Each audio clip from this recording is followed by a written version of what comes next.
Hello out there in internet land. Welcome to Good Lawgic.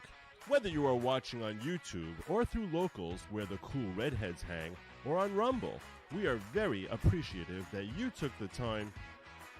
What? Facebook? We're on Facebook? Since when? 3 months? Are you kidding me? Why? It's 2023. Who's still on Facebook? Do they even still call themselves Facebook? Aren't they like Meta or something? Meta. Whatever. But still also Facebook. Okay, whatever. Well, wherever you are and whatever device you're using to receive this broadcast, please hit the like and subscribe buttons because this is Viewers Discretion.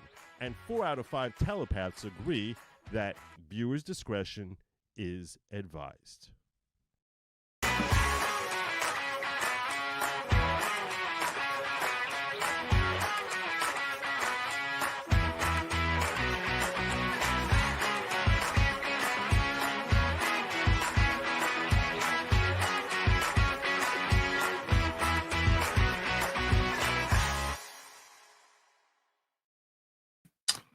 Good evening, everybody. Welcome to Viewers Discretion. I'm your host, Joe Neerman, a.k.a. Good Lawgic. Hope your weekend has been going phenomenally well.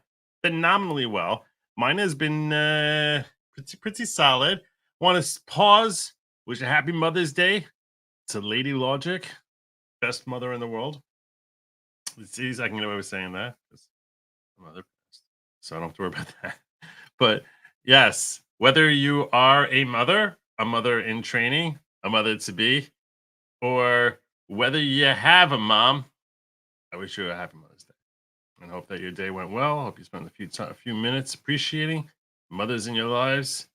And yeah, while I always wondered why it is that Mother's Day gets a lot more solid PR than Father's Day. It's not even close. Let's face it, it's not close. Yeah, it's probably justified. it's probably I'm just saying, it's probably justified in most cases. Not all cases. Definitely not all cases, but in most cases, probably justified. Anyway, got that out of the way. So all you moms out there, happy Mother's Day. And yeah, one thing I just want to get off. I want to get out there real quick. I saw this and I was like, I have to share this with my people. My people got to see this before I get to Nancy Pelosi. Before I get into that, I need to share with you this ex post that I stumbled on, which I have no words.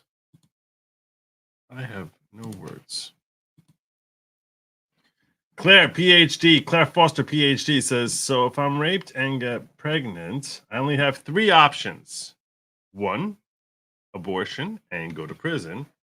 2, be forced to give birth to a mixed race baby. Or 3, suicide. Suey. Not that I'm definitely not recommending that. Definitely, that's never an option, and I'm serious about that. It's really not an option. But yeah, saw this,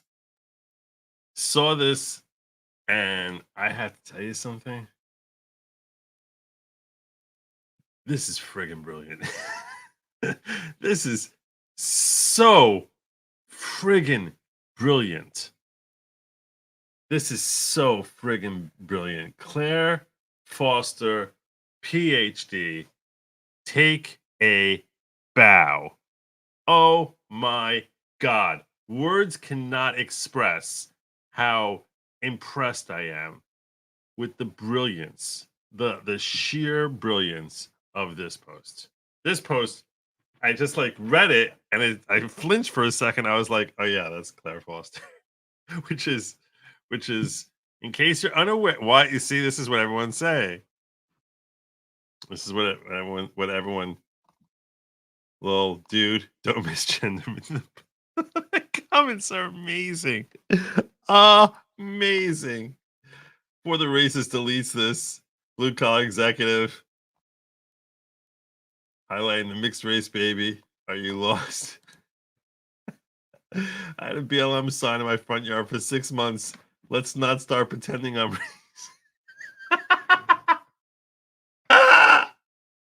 oh my God. Oh my God, Claire. Claire. Claire. Claire. Claire. Claire. Wow. In case you're unaware, Claire Foster is a brilliant parody account. It is a brilliant, brilliant, brilliant parody account.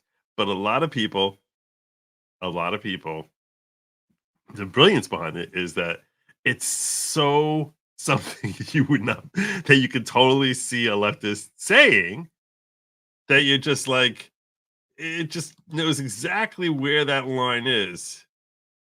You will not have that from ground source. Oh my God, this is so good. This is so good. This is so good. Everything about this. You have 4 options. Do you have the baby given for adoption? Number 2 covers this. There's so much brilliance here. So much brilliance. Everyone falls for this account. The oblivious replies are hilarious. People don't realize. People don't realize that Claire is a genius. This is, and everyone just sort of like, look how many likes that these things get. This is so good. This is so good. Good one on mixed baby. Yeah, that was the genius. That was the genius. Be forced to have a mixed baby. Let me check out the quotes. The quotes reads, mixed race, where we're going, we don't need no minorities. Guess trying to force a medical choice in your ex. Look at this person so angry at Claire for saying on March 30th, 4 years ago today, I divorced my husband of 30 years for being unvaccinated. I hope his heart hurts as much. Oh my God, the genius. Look at the layers of this one. Look at I hope his heart hurts as much as mine. Look at this, like all the double entendres here. Oh my God. Oh, it's such genius. Tell me you can't find a better parody than this. And everyone's all freaked out about the mixed race. Everyone. Everyone.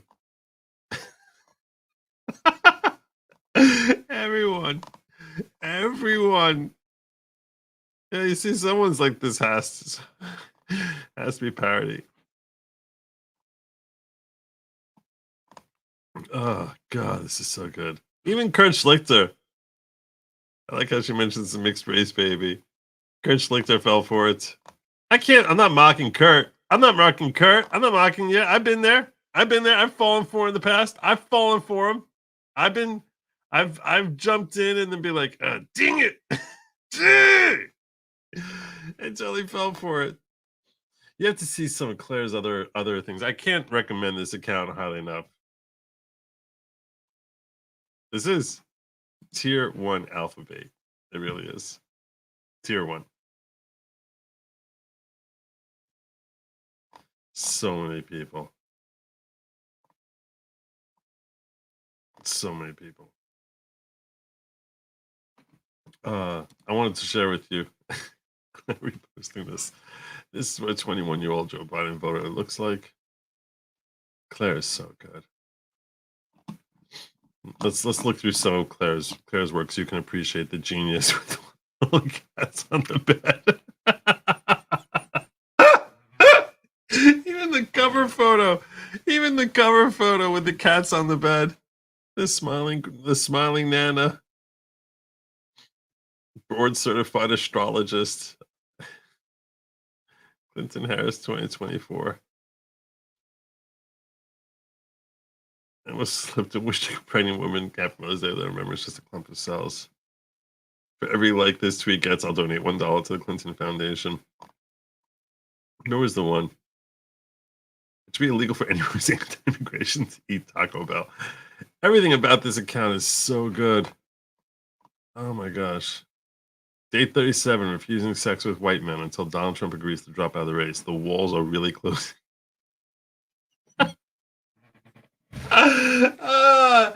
Oh my god. Oh my god. I took my cat to the vet to be put to sleep today. It was an orange tabby, only a year old, but reminded me too much of Trump. RIP in peace, Cheddar. Ben Shapiro, this is the one that I was just like, okay, that takes a second. Ben Shapiro placed a gag order on a black woman. It's the most racist thing I've ever heard. How will she enjoy the movie?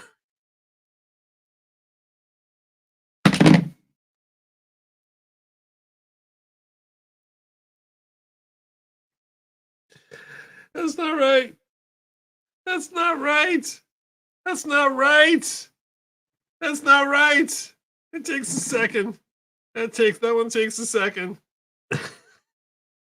That one takes a second. That one takes a second.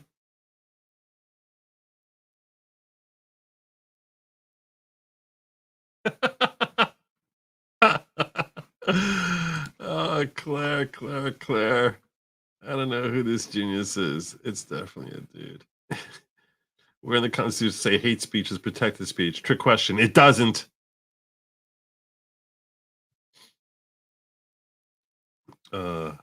Systemic racism explained. Oh my god.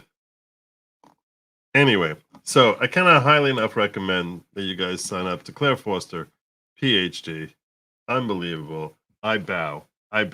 This is the type of humor that I'm like, there's a genius there. There's a certain level of genius there that we should appreciate. You don't have genius. You don't come across genius all the time. It doesn't happen every day. It's in 20 minutes. It's 0013 birthday. Oh wow! Happy birthday! Did you order the strippers in camo track? No. We can party like it's 1999 again. All other diggers, welcome. Let's go, what up, my diggers? What up, my diggers? Did you see Alex Jones' Mother Day post from Michelle Obama? I did not. Do I need to check that out? I'm gonna look for Alex Jones. Now I gotta see. What did Alex do now? He's in the real Alex Jones, right?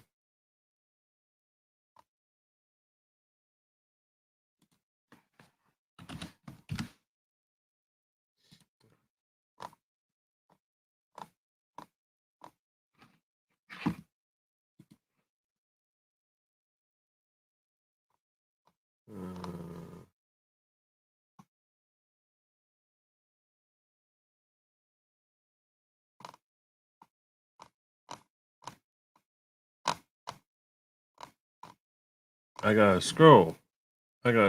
He really uses Twitter.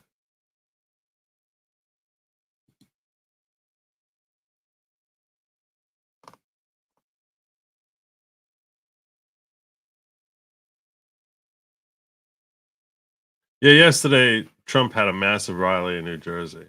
Oh, that's gonna get me demonetized. Yeah. They say there was 80,000 there. I don't know if there was 80,000. Who the heck knows? It's impossible to ever estimate crowd size. But yeah, people saying a few hundred. It's like, yeah, I've seen baseball stadiums before. That's not a few hundred. That is not a few hundred. That is not a few hundred.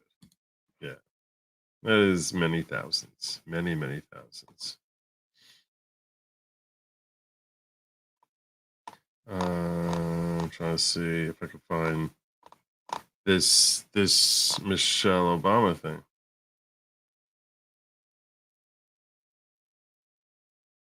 Wait a second. Do you think the lottery is rigged?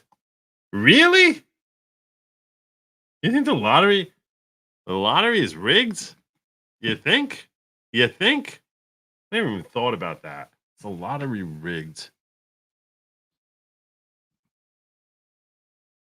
Is the lottery rigged? I don't know. I don't know.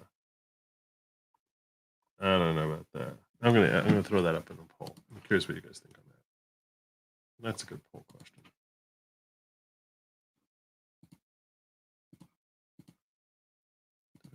Do I have this here? That's a really good poll question.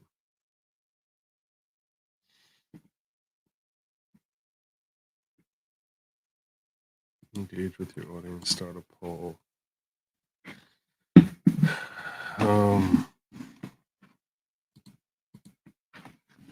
I'll have 4 answers. I'll just have a premise that the lottery is rigged, and now you'll agree.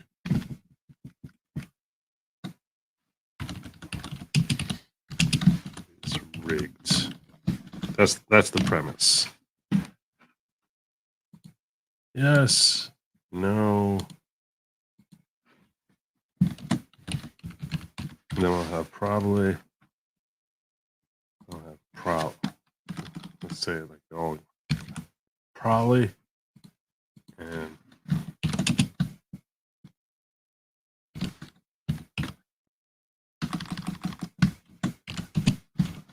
I doubt it.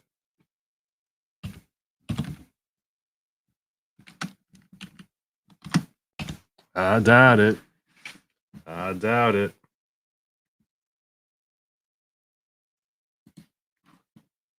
We'll check that up soon. We'll check that up in a moment. What's happening here? Still not finding this thing here with. Still not finding this thing here with Alex Jones. Oh. Everyone's that Big Mike. That's it? Oh. Jeepers. Really? Really?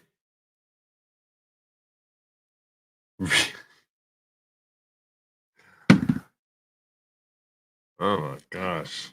Oh my gosh. This is what you got me out of bed for?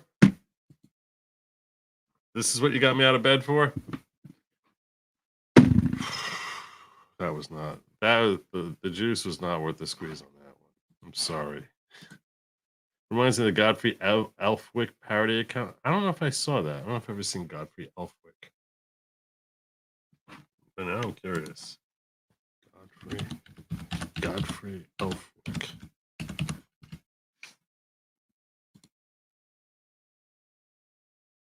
It's the X. Now it's the X. The X Godfrey Elfwick account.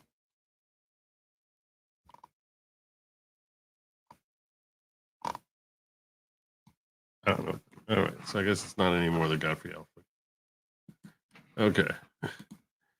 Happy Mother's Day to I think you mean Lady Shauna. Her first name is Shauna, actually, not Shannon. But I know what you mean, and I say thank you so much on behalf of Lady. I say God bless you. Thank you so much. Happy Mother's Day to you as well. Ham. Happy Mother's Day. He was banning Google images of them. Oh, that sounds like work. That sounds like real work. All right, let's get into Nancy. So, the premise that they were talking about here is the notion of democracy versus populism, which is a strange premise in unto itself. But well, let's start with the debate highlights here. Okay, let's see if that'll help us figure out what exactly the objective is here. If you're unfamiliar with the Oxford Union, it's a society of collegiates, I assume from college, from Oxford, where they have these debates that are hosted in these very formal attire, and they have these philosophical debates. And sometimes you get some gems, and they sometimes will invite celebrities, famous people of note, to appear and argue one side of an issue. And last week on this issue, they invited Nancy Pelosi, and she accepted. This was a grave error on her part. Let's get a little highlights here. Populist leaders undermine complex problems to black and white issues with simplistic solution. So just listen to what that woman said again. Because I heard that and I was like, what? So let's say that one more time. Populist leaders, she's obviously against populists, undermine complex issues with simplistic answers. Populist leaders undermine complex problems to black and white issues. Complex problems to black and white issues. With simplistic solution. Simplistic solution. Okay. It is fundamentally undemocratic to suggest that a vote for populism threatens democracy simply because we disagree with those elected. The notion is, and you're supposed to vote at the end, do you agree or disagree? I think the notion was, does populism threaten democracy? Does populism threaten democracy? What side do you think that member of the House, Democratic leader, or at least former Democratic leader, former Speaker of the House Nancy Pelosi took in does populism, does it undermine democracy? Now, I just Googled over here the phrase populism just so we can get a definition of the term. It's a political approach that strives to appeal to ordinary people who feel that their concerns are disregarded by established elite groups. So populism, the notion here is that populism undermines democracy. Okay. We're not going to go through all 6 debaters because they spend like an hour and a half debating, and it's just not something I want to do. But. The opposition will seek to conflate democracy and populism. They already have. They are not the same thing. It is possible to be a populist and still believe that there is more that unites us than divides us. Now, that's true. I agree with that. Kathy remembers Yolanda Vega. Does she still do it? I remember her from my youth. Populism undermines globalism, which is why they shroud it as democracy. How is it's? But listen to how they each speak, and then listen to Nancy. It's like just listen to the. I don't know, just the speech pattern, everything. Just listen to these young college kids presenting debate, and then listen to Nancy, and just I shudder with humiliation. The opposition will seek to conflate democracy and populism. They already have. They are not the same thing. It is possible to be a populist and still believe that there is more that unites us than divides us. now, here's the thing that is so sad about all of this. These people who are populist and go out there and make all these claims take advantage of people who have legitimate economic concerns. Do you notice a difference there? Do you notice? Am I the only one who's like struck by the difference that all of them just seem to be effective orators and present and like are engaging in a philosophical debate, and she seems like she's campaign stumping. And some of them will reduce themselves to that at certain points, but it's like, wow, that's embarrassing. I looked at it, I was like, this is embarrassing. Populism is not a threat to democracy. Populism is democracy. And I'm going to be hearing, so what I'm going to do is, I'm not going through all 6 of them. We're going to start with Nancy. We're going to start with Fancy Nancy there. And then I'm going to go to that last gentleman. And we'll listen to his as well, because I thought he did a pretty good job. So, without further ado, let me pull up Nancy Pelosi and her argument. God, how embarrassing this is. I have not heard her argument yet, but I will be pausing probably frequently to yell at my computer. Just warning you. So that's likely to happen. She does. She does. Here we go. Now, here's This is her turn to speak.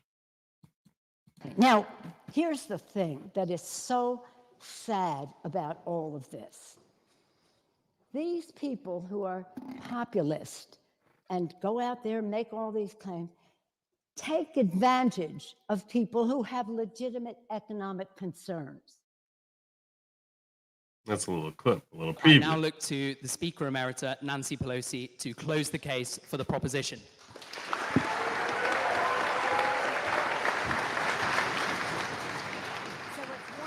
That populism is a threat to democracy. Okay, so she's the final speaker to support this notion that populism is a threat to democracy.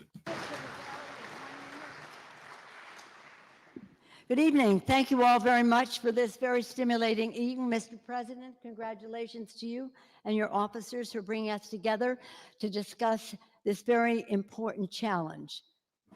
The proposition says that it is a threat to democracy.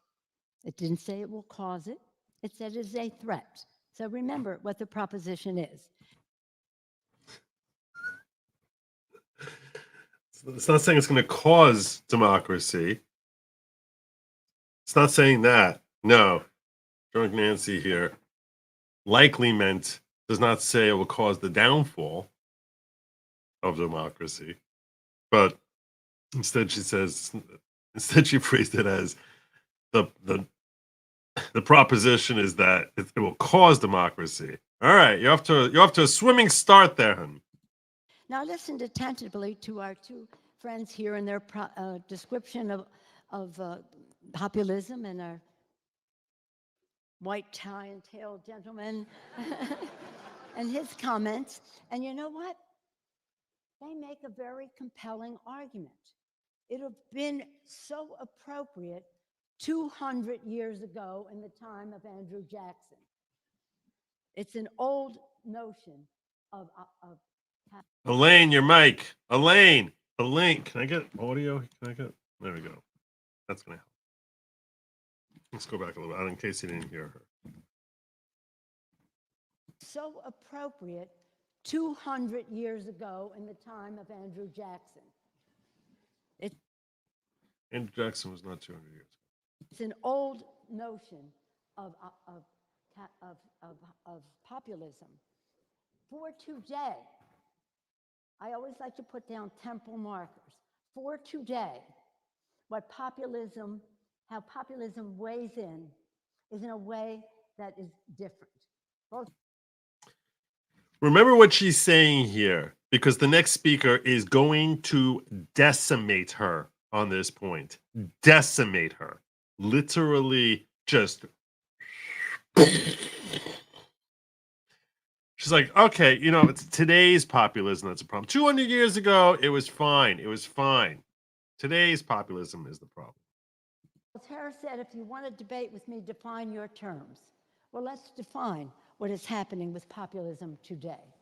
Populism is sprung on some of the people that have been named here, put forth with an ethno-nationalist populism.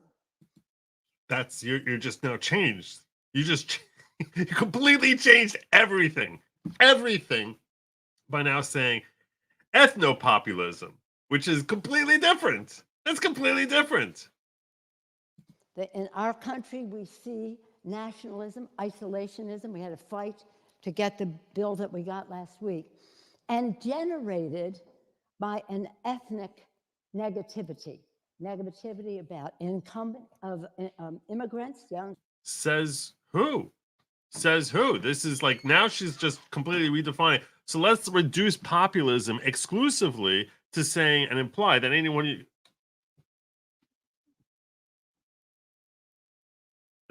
who uses, there's one downstairs. There's another one downstairs.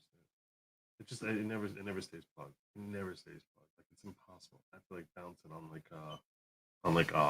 sorry.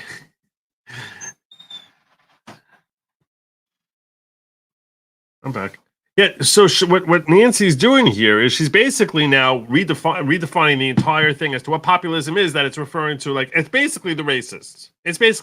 Let's understand that when we're talking about populism, we really mean racists, because anyone who's doing it basically wants to have and when she says racist, she means white people being racist because there's no such thing as anyone else being racist. So it basically is referring to white racists. That's what populism is, which is such a disingenuous way of trying to win an argument in this type of setting that it's comical that she feels like this is how she's going to win.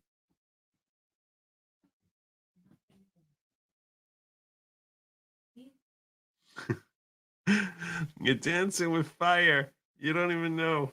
You don't even know how loose these cords are. All of a sudden, I'll just be like, just evicted from like everything. People are like, what happened to Joe? Where'd Joe go? And then there'd be like 5%, which would be like, who's Joe? But all right, anyhow. Immigrants, people who are different from them, these people, and the rest. Our problem with, I don't think mob rule is a definition of democracy. What is democracy? Let's define democracy. Democracy is the rule of law. Democracy is free and fair elections. Democracy is about the independent judiciary. It's about... What? What? What? She's literally just making terms up now. Freedom of the press, to have transparency and to have accountability of elected officials to the people. Oh, you mean like when someone brings an Article 78 petition to ungag a former president, presumptive GOP candidate, who's sitting in a criminal trial, that shouldn't be suppressed by the court and shrouded in secrecy? Is that what you mean? It's about all of that. And that is everything that the populist regime in Washington, D.C. is against. Now, just let's be clear here. Nothing that she said is anywhere in the definition of democracy. The term democracy itself is actually far more evil than populism. I mean, if you just look at it, the bare naked term democracy is a pretty evil term. But yeah, okay. She's literally just redefining terms for the purpose of trying to say I'm right because I'm right, because I just define the terms that way. Populism is, no thank you. Populism what did they say? It's about all of that. And that is everything that the populist regime in Washington, D.C. is against.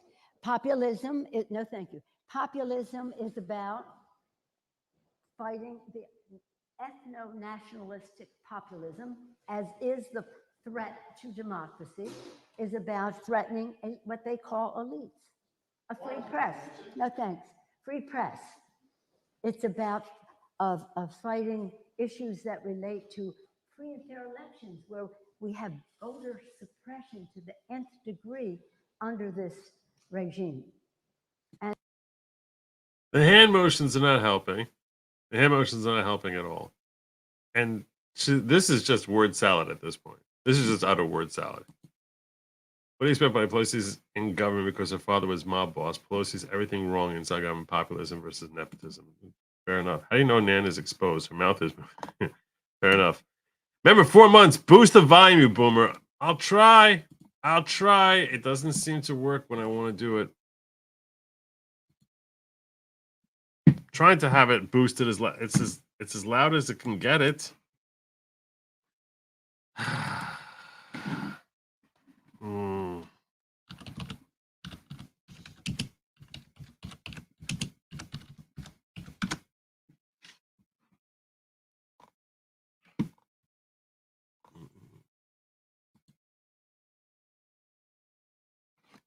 Let me see something. This is Max. So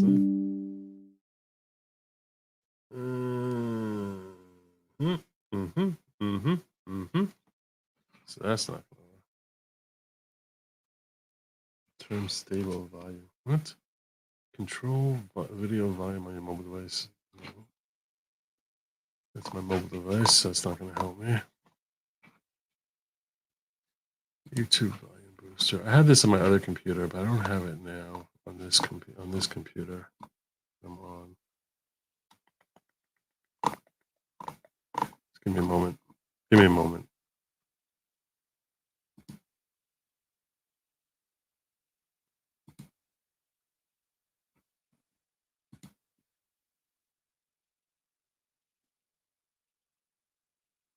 Simply hover over the volume control. Just click on the plus or minus button.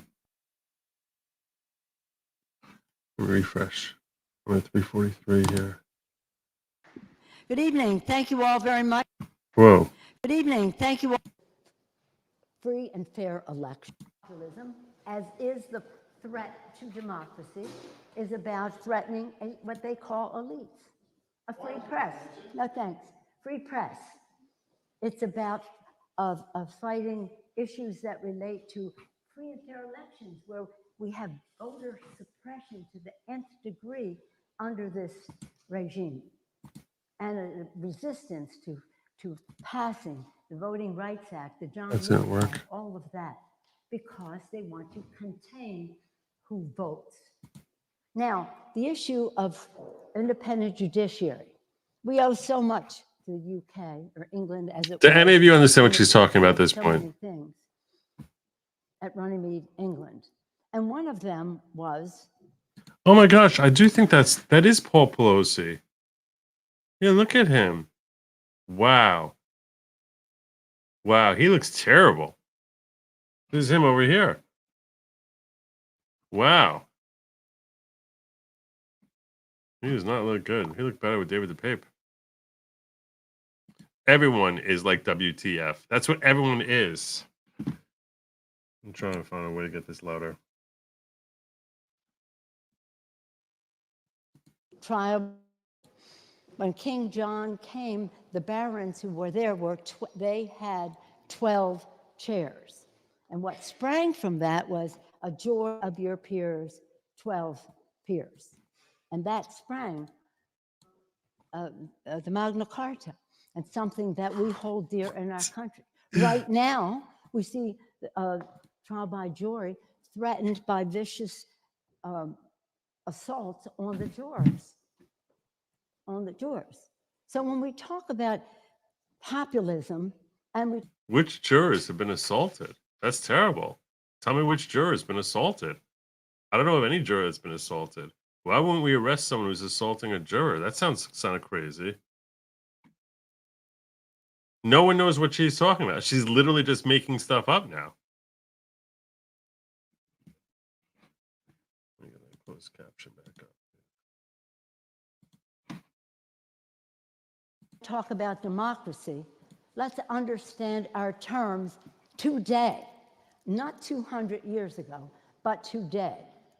And if you are humored by some of the Ted Cruz and people like that, that may be humorous to you, but it ain't funny to us because it has a direct impact on what's happening. Now, here's the What? Seriously? What is she on? Does this make any sense to any of you? Voter suppression is real in the U.S. High black populations get vote centers shut down. They have to travel long distance to vote and stand in long lines that shut down before they can vote. It's real. Really? Where? Tell me where. I want to know where. Where is that? Where is that? Give me the place, future boy. Tell me where. Where is it?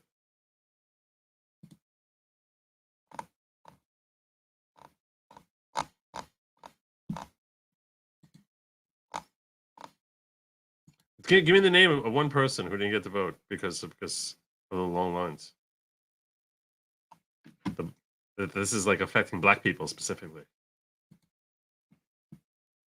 thing that is so sad about all of this.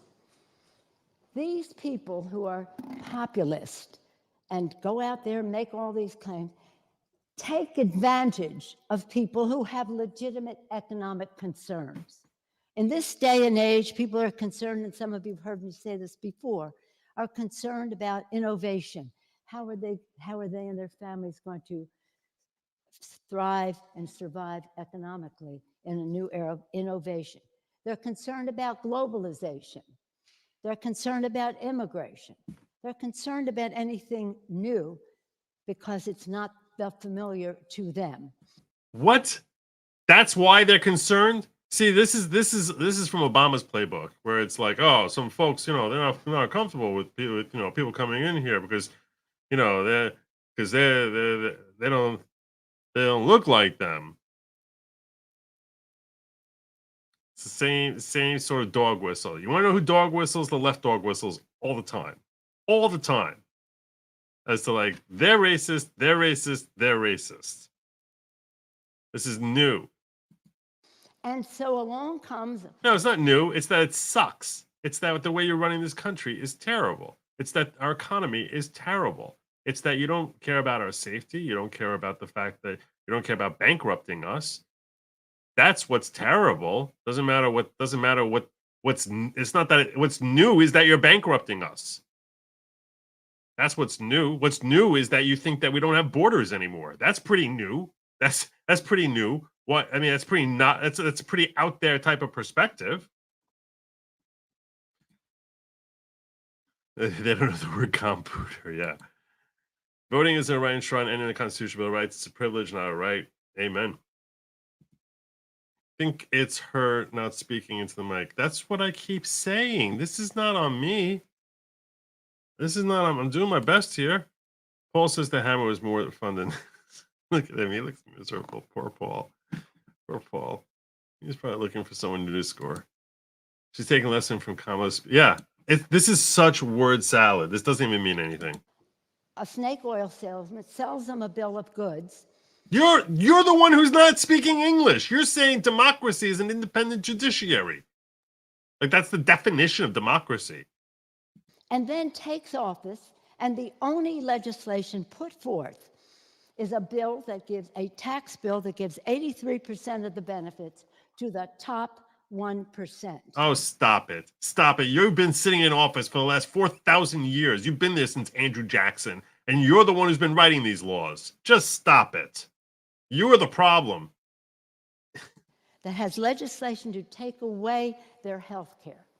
If that isn't enough for you, when we didn't have the bill to go give it. She's basically now conflating. I have a whole bunch of speaking points that I throw out about Republicans. Let me just pretend that that's the definition of populism.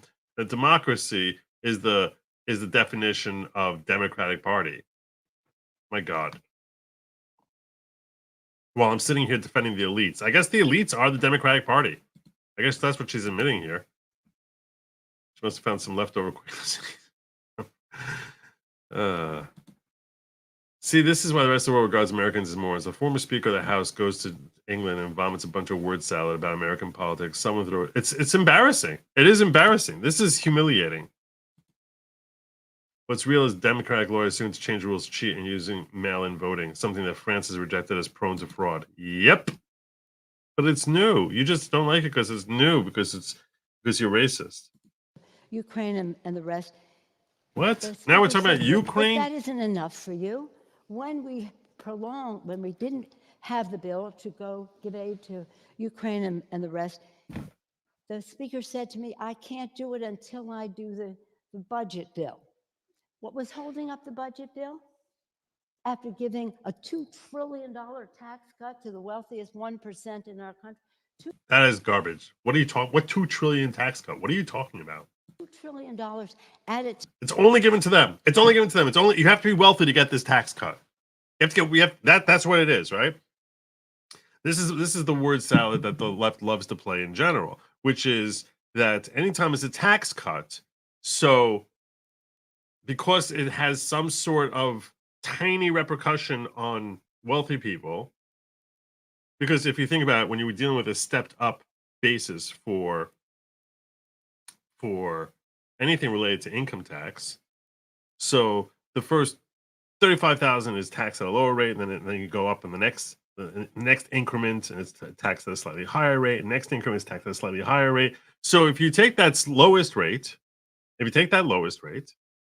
and you were to shave that by 10%, so in other words, the first $35,000, we say, instead of taxing that at whatever 14%, we'll tax that at 9%. We're going to tax that at 7%. We're going to cut that to 4%.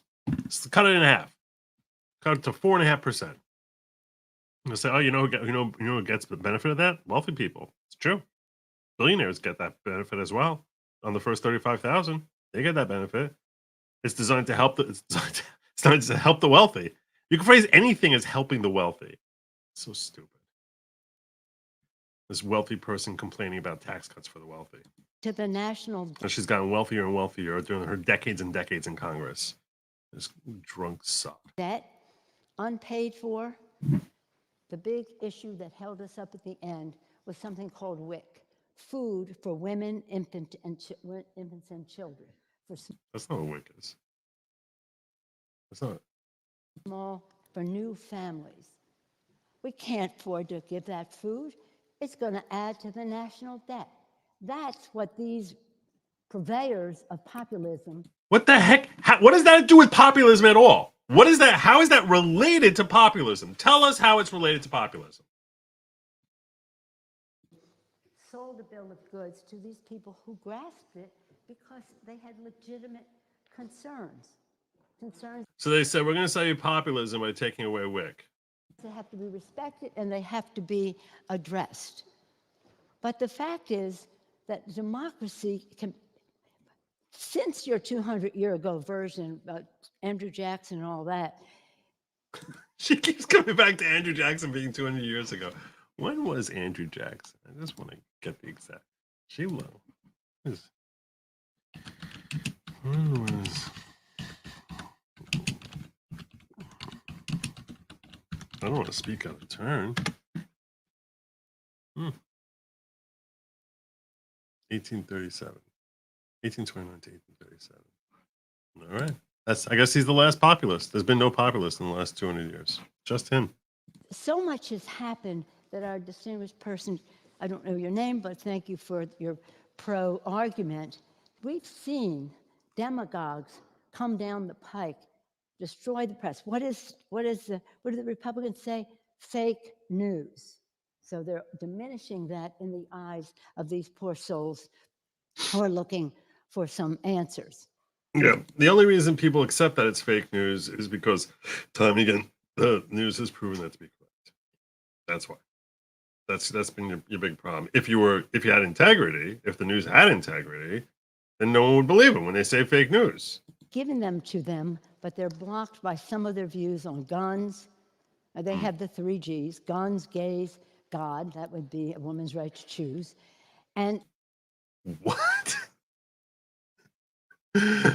And the cultural issues cloud some of their reception of an argument that really is in their interest. I don't agree with you that we don't accuse people of not knowing what they're doing. They know what their personal interest is. We respect that.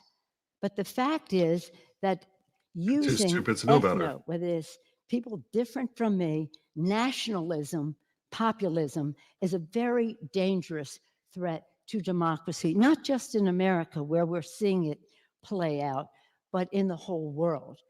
I'm going to pause here. Because this word salad is giving me a headache. I'm going to pause on this. I'm going to give you the guy who rebuts her for just a couple of minutes. Populism is... This is the guy who goes last, and he debates him. He debates her. So we're gonna pause. We'll come back to Nancy. But I just want you to hear from this gentleman, so you can actually hear someone who's engaging in a philosophical debate intelligently, and how you can then after you hear him, and in certain ways, I wish he would have gone first, because she would have had nothing left to say. Let's go with, I think his name is Winston Marshall. Not a threat to democracy. Populism is democracy. I now look to Mr. Winston Marshall to close the case for the opposition.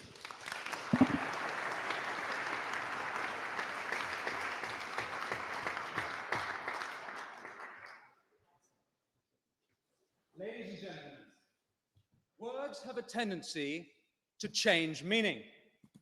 When I was a boy, woman meant someone who didn't have a cock. Populism has become a word used synonymously with racist. We've heard ethno-nationalist, with bigot, with hillbilly, redneck, with deplorables. Elites use it to show their contempt for ordinary people. This is a recent change. Not long ago, Barack Obama, while still president at the North America's Leaders Summit in June 2016, he took umbrage with the notion that Trump be called a populist. How could Trump be called a populist? He doesn't care about working people. If anything, Obama argued he was the populist. Oh, Obama was a populist. And by the way, he really was. I mean, that's what he played at. He played at being a populist. Nancy Pelosi sitting here pretending that populism is something that, means something different today than it meant 200 years ago. Does it mean the same thing it meant 7, 8 years ago? Because back then, Obama referred to himself as being a populist. He's like, Trump's not the populist, I am. Now, Nancy Pelosi's coming along and saying populist means racist. Populist means ethno-nationalist, who basically hates black people, women, children, gays, hates everybody. That's essentially, that's how Nancy Pelosi says, that's when we use the term today, populist. That's what it means. That's what it means. Whoops. What about Andrew Jackson, though? What about Andrew Jackson? What about Andrew? If anything, Obama argued, Bernie was the populist. It was Bernie who'd spent 5 decades fighting for working people. You ethnocentrist Bernie Sanders! You ethnocentrist Bernie Sanders! But Trump. Something curious happens. If you watch Obama's speeches after that point, more and more recently, he uses the word populist interchangeably with strongman, with authoritarian. The word changes meaning. It becomes a negative, a pejorative, a slur. To me, populism is not a dirty word. Since the 2008 crash, and specifically the $1 trillion Wall Street bailout, we are in the populist age. And for good reason. The elites have failed. Yep. Do you see a difference in speaking style here? He's actually just making a point. He's not trying to redefine this term and that term and just pretending that democracy means whatever I decide it to mean and populism means racist and this and that. And it's like, let me just redefine terms and sit here spitting out all sorts of platitudes about WIC and idiocy like that, about like where she basically feels like she's stumping against Republicans when the notion is a philosophical term. Is populism a threat to democracy? Gosh, let me get some of your chats here.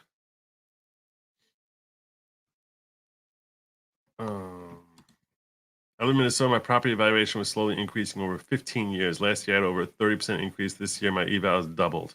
Insane. Yep. In 2022, U.S. spent $5.7 billion on WIC, but Biden spent $47 billion on Ukraine in 2022. Yeah.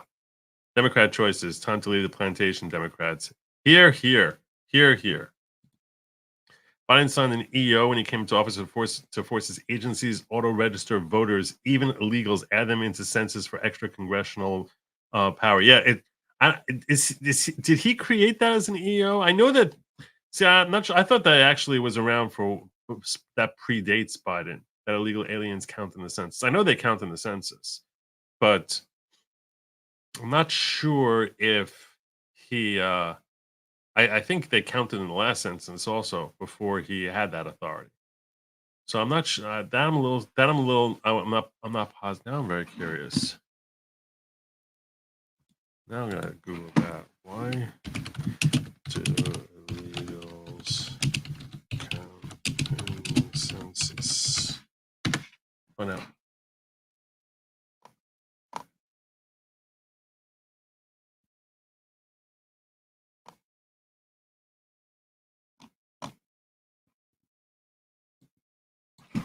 Under what law?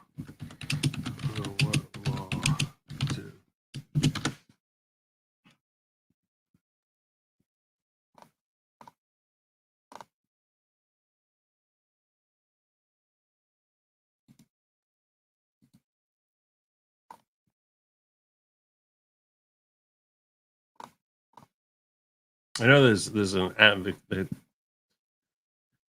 Republicans are trying Congress to get them off the census, which I guess that would, if they succeed in that, that would probably close the border right there. I don't know if there's actually anything formal in that. I think maybe you might be correct there. You might be correct, Taya, that it was an objective to try and solidify that as being law. But frankly, it's impossible for him to be president when the next census comes around. So there's plenty of time to remedy an EO. That EO is as meaningless as anything, because as long as you get a Republican in office sometime between now and 2030, that would vanish. So, because an EO is easily ripped up by the next president. Says something when a former Speaker of the House loses debate to a banjo player, and that's what this guy is. He is a banjo. It's true. That's so true. Thought this was philosophical argument, not this BS. What the F is going on, just making the American intelligence look bad. Terrible. Look terrible. Future Boy. It's an easy Google. Bromsky. Who's Bromsky? What's Bromsky? Urban voting centers are shut down, making it hard to vote. If your party can only win by restricting votes, then you're on the wrong side of history. Have $10. Not sure what you're talking about. I don't know who Bromsky is. And urban voting centers are not shut down. So, yeah. No one's trying to restrict any votes. No one actually cares about restricting votes. All I care about is actually having transparency on the integrity of our vote. That every person gets one vote. That's it. That's it. That's all I care about. I'm on the wrong side of history. I'm 1,000% on the right side of history. I don't need to win elections. I understand that sometimes, my opinion, may not be in the popular side of things, and that's okay. That's okay. I simply want to know that every person who's a citizen is the only one who gets to vote, and they get one vote. Not that we just have these ridiculous, stupid ballots flying around here. If you're sitting here not concerned about the lack of transparency of our elections, you, my friend, are 1,000% on the wrong side of history. You're not a good person. You're not a kind person or a virtuous person. You just want to win any way possible. That's not virtuous. That's just my way or the highway. So, respectfully, Future Boy, if you think that my perspective is I just want to have people be suppressed, and you don't know the first darn thing about me, stick around. Stick around. Maybe you'll learn something or two. And in case you're not sure like how to do that, the simple thing is listen to the cartoon. The cartoon will tell you what to do. Even you, Future Boy. Even you. Perhaps especially you. Yeah. Nancy caused that. Nancy caused a lot of things. Not sure if you covered it, but last week House bill passed bill to ask citizenship question on the census. Every Democrat voted against it. Yeah, why is that? Why do you think that is, that, Future Boy? Why is it that they don't want to have a citizen question on it? Also, if there's any proof involved, it's just a checkbox. Yeah. I don't know why they would be in the census. Why would they be in the census? Let's ask ourselves that question. Maybe urban voting centers shut down before nightfall for safety reasons. Hell, I would. Democrat cities are assholes.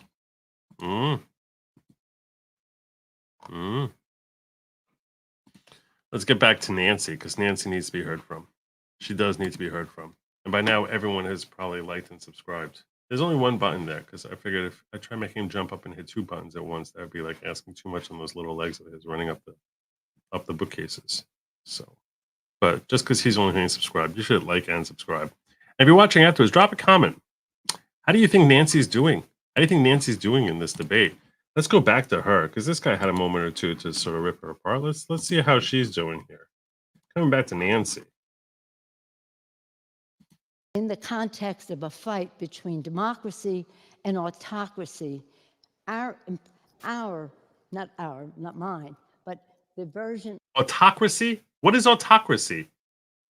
Beyond the elites running everything. How is that not an autocracy? of populism, ethno-nationalist populism, which tries to bring down education and fake news, the media. Nobody likes racists. We got it. Nobody likes the racists. The racists stink. I agree with it. I agree with you on that perspective. I don't agree with you about having, big tech run everything and silencing your opposition. That's what sounds autocratic right there. Which is a protector of democracy, that version is contributing in countries other than our country and is a danger to democracy. We think democracy is on the ballot in America. It's a victory that we must win. Really? How will democracy suffer if you lose the next presidential election? Tell us one way. Because I can tell you tons of ways that it's democracy as you define it is suffering under the current administration. That will suffer far less if and when Biden is finally removed from his position of power. So you tell me, which way do you think that democracy will suffer? Walk us through it. Because it will only make matters worse. How? If they have another stay at what they're doing to the courts in our country, the fear that they're instilling in Georgia. Stay at the courts doing our country? What? In our country. The fear, who's instilling fear in the jurists? Tell me which jurists you're referring to here. What are you talking about? The suppression of the vote in our country, the role of their big, dark, rich, billionaire donors. You're the one who gets paid. Big tech donates to you. Big pharma donates to you. What are you talking about with the rich billionaire donors? Who are the billionaires? Which billionaires are not Democrats? Tell us which ones are the ones who are not Democrats. Who don't want to pay taxes, suffocating the airways from the fossil fuel industry and the gun industry and the rest of that. So money. This is like, you know what? Maybe she's been dumbed down because she's so used to talking to the idiots who actually attend her rallies. Maybe that's what it is. But I cannot imagine that this sort of rhetoric actually passes in Oxford Union, one of the last bastions for actual intellectual critical analysis. I struggle to believe that this is a compelling argument she's making here, rather than humiliating America. And populism, sadly, have gone together with this ethno-nationalist, what they call elite, what we call education, free press, and the rest. So I urge you to think in terms of the word. It says it's a threat. You're going to deny that it's a threat to democracy? 1,000%. 1,000%. It's not even remotely a threat. In fact, it's the only way to preserve a democratic republic. That's what the definition is. In the versions that have emerged. So now you want to talk about the ethno-nationalist perspective, which is a tiny element, and arguably far smaller than the racist perspectives that are being propped up by the left, where they have their anti-white rhetoric that they're constantly trying to drill into the public, culturally, socially, economically, legislatively. Through our education system, whether it's an education system that was basically geared against only one particular demographic. Two, against Asians as well, against Asians and whites. Whether it's various hiring practices that are designed to promote people who are in a certain demographic over those who are not. So legislatively, economically, socially, culturally, Biden was bragging about the fact that you cannot see a commercial anymore. He said, I dare you to try and find at least, they'll go, you won't find 2 out of 5 that are not at least a mixed race couple in a commercial, as if that is what is the norm. That is what is the norm. And frankly, he grossly understated it. It's not 2 out of 5. It's 4 out of 5. That if you never see a white family in a commercial anymore. Never, ever. As if they don't exist. As if there's no such thing. And if they are, they're evil and racist. So who's it being geared against? have emerged in America so clearly? And why does everybody here say to me, what happens if he gets elected? Well, you can't let that happen. What happens is that you lose your seat of power. That's the only thing that happens. Because for us, this election is Washington crossing the Delaware. This is about a democratic, no offense to the Brits, no offense to the Brits.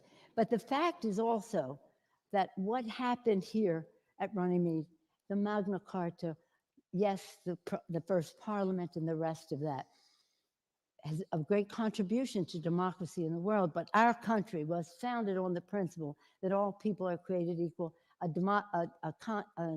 constitution that What do you think populism is about? tried to implement that. Wasn't perfect from the beginning, but they were able to amend it to end slavery and all. I'm pretty sure she's functionally regarded as well. This is just terrible. This is just terrible. Terrible. All the other remnants of what came before. But populism in the version of Andrew Jackson, which was described here. What about the is Obama not version? The threat that we are talking about. You're the one. That's part of it. What about the version of Obama? What about that? What about that? But the fact that's so sad is a misrepresentation of people who exploit the populist attitude of, I want to have my say. Like, which is classic what Democrats have been doing for decades. And then use it to get elected and then hurt those people the most. Precisely what the Democrat agenda has been for the last 60 years. Explain to us otherwise why it is that despite the country flourishing in the 80s, despite it flourishing in the early aughts, and these democratic these urban centers being run exclusively by Democrats, they still became crap zones. Why? Why'd that happen? Why did that happen? Walk us through it. Walk us through it. While you keep making promises and promises about how you're helping blacks, you're helping mothers, you're helping all these, everyone out there, you're helping this group, you're helping that group. Your entire party is cobbled together of various special interests who have nothing in common with each other, and quite frequently have interests that are adverse to each other, like, let's say, the tea community versus women. And you cobble them all together as if we're the party for this, and you never do anything to actually benefit them economically, that's for sure. You might pass a whole bunch of social laws, but economically, you basically have destroyed the black community, destroyed them with your stupid progressive socialistic policies of encouraging them to basically just give up on actually living the American dream and just rely on the government taking care of you. Terribly evil. Terrible. While promising them, oh, we're here for you, we're here for you, we're here for you. And every 4 years, there's some sort of massive clash. We're really due for it right now. We're really due for some sort of, we might not get, no, I probably will. George Floyd was 4 years ago. I think it was like 4 years ago this week. Right? It was 2020. May 2020. It was George Floyd. We're due for another one. It's coming. I mean, all sorts of rides coming. Hurt those people the most with it, as I said. And how did the George Floyd rallies help the black community? Are they better off today? They're better off today than they were back then? Tell us. Walk us through it. Unfair taxation, unfair distribution of resources. A budget should be a statement of our national values. Instead, it's a vehicle to put more money in the pockets of his contributors. And his contributors. Who's the billionaire? Is Bill Gates a contributor of his? Jeff Bezos a contributor of his? They're all donating to you. They've all been donating to Democrats for the last 15 years. His contributors. The point is, it's populism versus the elites. And she's basically sitting here pretending that they're not the party of the elites while saying that populism is necessarily evil. What are you saying, that all Americans are evil? And on top of all of that, taking away health care and the rest by lying about it all. That's about deaths, this, and abortion. It's not about any of that. So if there could be truth. I don't know what you're talking about, Future Boy. I appreciate Lawgic, but there's some seriously shady crap going down in the GOP-controlled states to suppress votes by shutting down urban access to voting polls. Words, because 200. That's funny. Okay. You know what? I'm gonna try Google. You tell me Google. You already spent $30 here trying to make this point. So I will give you the courtesy, okay, of trying to find urban polling centers closed early.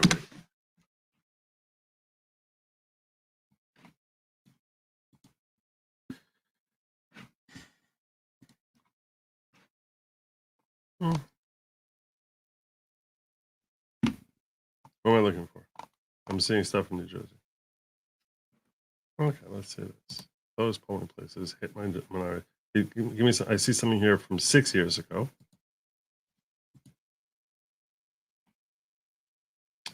Now I'm getting an ad.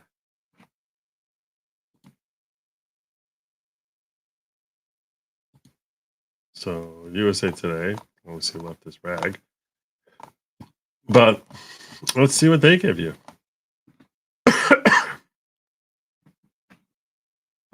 That's today's USA Today, so that's not going to be helpful.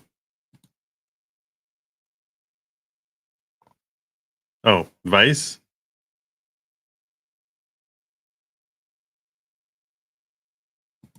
Well, let's see what Vice is saying. Is this about minorities? So I don't see anything here about minorities.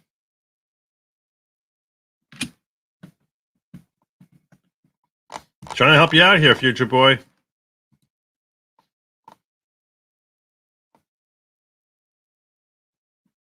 Oh, let's see this. Okay, this looks like it might be sympathetic to your claim. Southern U.S. states closed 1,200 polling places in recent years. Rights group. Okay. Is that specifically to harm black vote?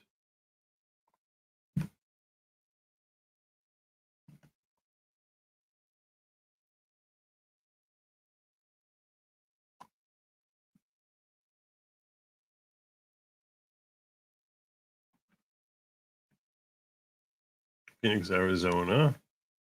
Atlanta, Georgia endured hours-long waits to cast their ballots. Oh, I have real problems with the way things are running in both Arizona and Georgia. This is in 2019, so we don't know what happened since then. We don't know what happened in 2020. We don't even know if they reopened them in 2020. Election officials have closed more than 1 in 10 local locations statewide. So then you have to ask why they were closed. I think that's a fair question.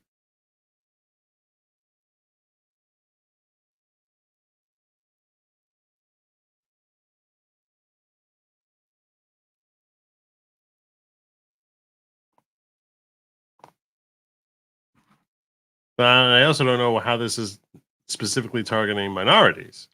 If anything, especially when you consider how voting day turnouts since 2020 have significantly exceeded the GOP ballot count. I'm not sure how that's hurting the Democrats specifically. Quite the contrary. Closing voting booths would seem to be favoring the Democrats. But I don't see anything in the last 5 years, so I'm sort of feeling at a loss for this. I did try. Shouldn't Nancy have sober? You would think so. You would think that would have been a strategy. Washington crossing Delaware. She's going to be. Yeah, no, seriously. I think she might have meant DJT's. Will be crossing the Rubicon. Who the heck knows what she's saying? No, she doesn't know what she's saying. Why bring up Andrew Jackson? Wasn't he such an ornery person that he was in close to 100 duels in his lifetime? I don't know. Joe, Future Boy's lying. I live in Indiana and in an urban area. My voting place is not shut down. Well, that doesn't mean he's lying. You might happen to have good fortune. You can't really. That doesn't mean he's lying. Could just be your place happens to be open. So Funny how he derails the entire stream to one about hood rats who don't even vote, but ignores all the voting machine errors of 2020. Yeah, you got to wonder about that. You got to wonder about that. But let's get back to this, to Nancy, who's very worried about democracy and the fact that the people might actually be heard. In their message, I think that people would react differently because they would know quite clearly how it affects them and their lives, where they know better than anybody their kitchen table concerns on how they can pay the bills. What about when stories were suppressed about Biden and the whole Hunter Biden laptop story was suppressed? As far as, the public being informed when they go out and vote. What about that? What about that? What about triple letter agencies working hand in glove with controlling messaging that goes out in 2020 to impact the vote? Or the media being co-opted and giving us a daily death toll all the way up to elections. And then magically a vaccine being announced 2 weeks after the elections. That's when it first comes out. Magically. That's when it just, boom. Hey, here's our cure. It's coming out. Yeah. Not completely.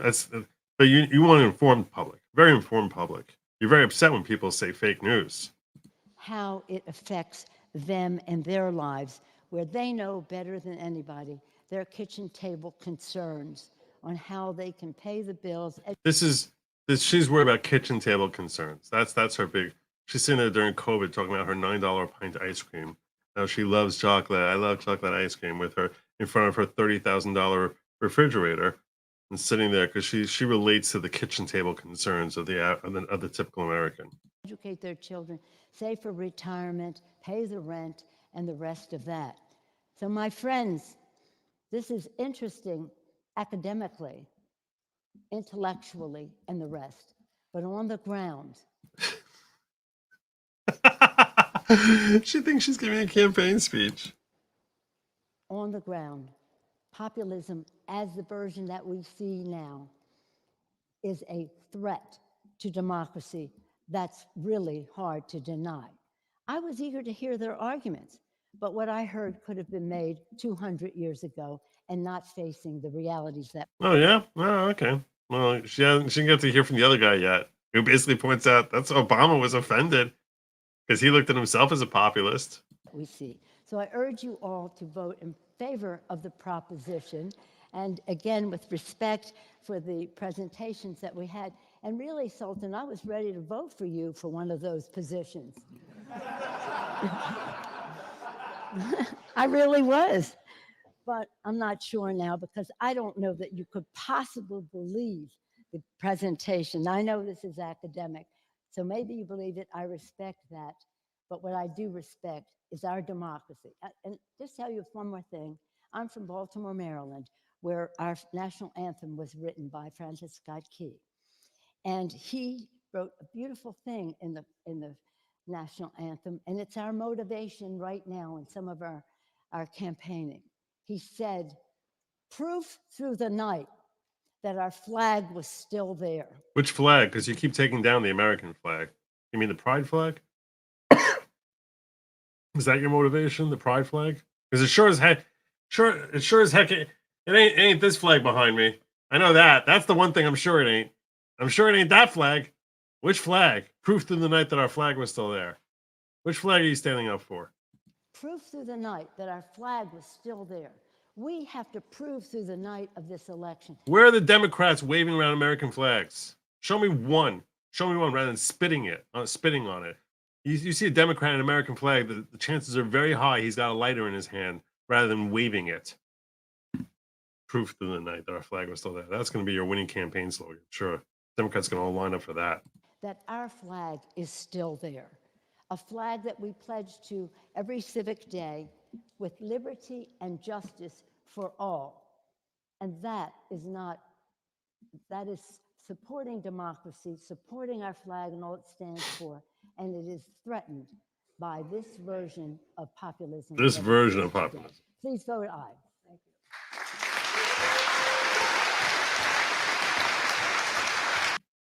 Yeah. Okay.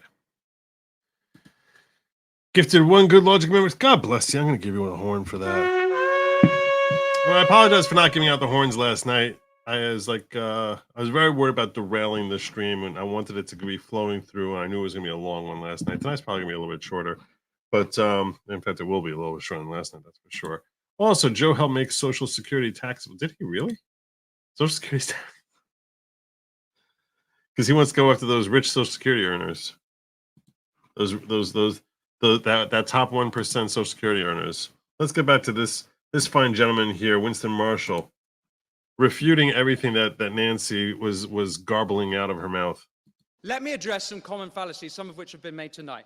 If the motion was that demagoguery was a threat to democracy, I would be on that side of the House. If the motion was that political violence was a threat to democracy, I'd be on that side of the House. Which it is. Political violence is in the form of lawfare. January 6th has been mentioned. A dark day for America indeed. And I'm sure Congresswoman Pelosi will agree that the entire month of June 2020, when the federal courthouse in Portland, Oregon was under siege and under insurrection by radical progressives, those two were dark days for America. Yes? There is no equivalence there. So, yes. So you don't agree? Well, it's fine, you don't agree, that's fine. But it is not like what happened on January 6th, which was an insurrection incited by the President of the United States. No, it's not. No, it's not. That's why he was never charged with it. That is gaslighting. She's bunkers. She is bunkers. Look at this dude back here. He's like, are you kidding me? Are you kidding me? This guy's like, I was on her side until she just opened her mouth. Look at their disdain as they're all looking at her. Look at their disdain. Look at their disdain. And only a Brit can manage to muster. This guy with the red tie here. Bald dude over here. Utter disdain. Whoops. Didn't mean to do that. Sorry about that. So you don't agree? But you'll condemn those days. My point though is that Look at how she actually got applause for that idiocy. She just sloshed out of her mouth. all political movements are susceptible to violence and indeed insurrection. And if we were arguing that fascism was a threat to democracy, I'd be on that side. I apologize to you, Breck Nichols. I missed a classic Nancy Pants throwing out a random string of insults and hoping a coherent logical argument will rise from the ashes. Well said. Well said, Breck. I should peek in here if for you alone, Breck Nichols. You're awesome.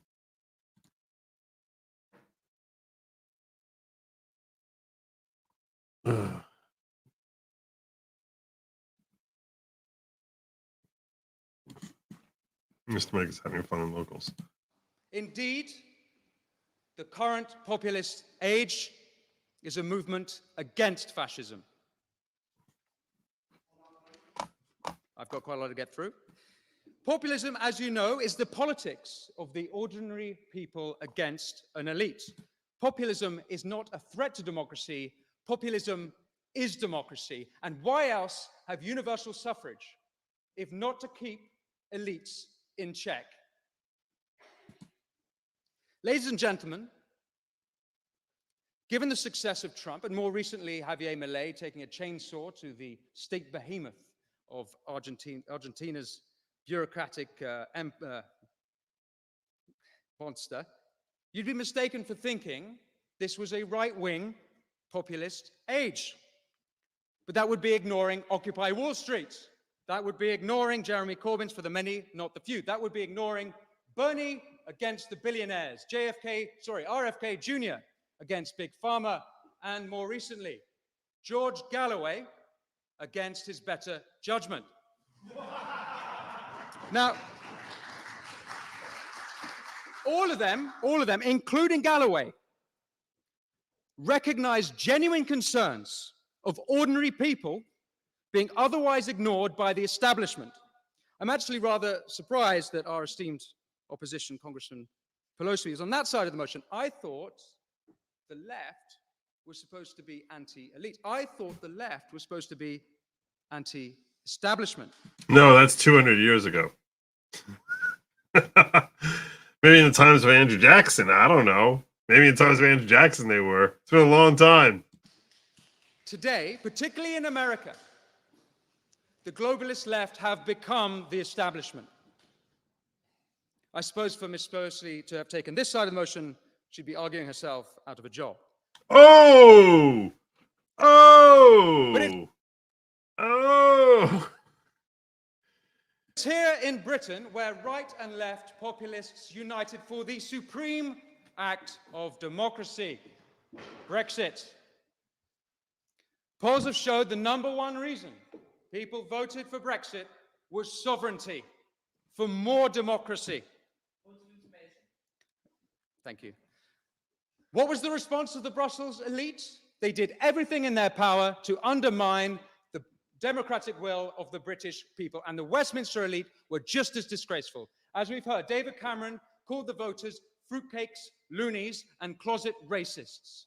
The Liberal Democrats did everything they could to overturn a democratic vote. Keir Starmer campaigned for a second referendum.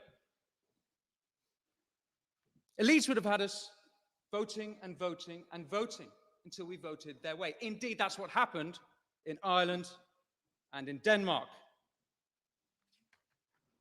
Let's look at some of the other populist movements.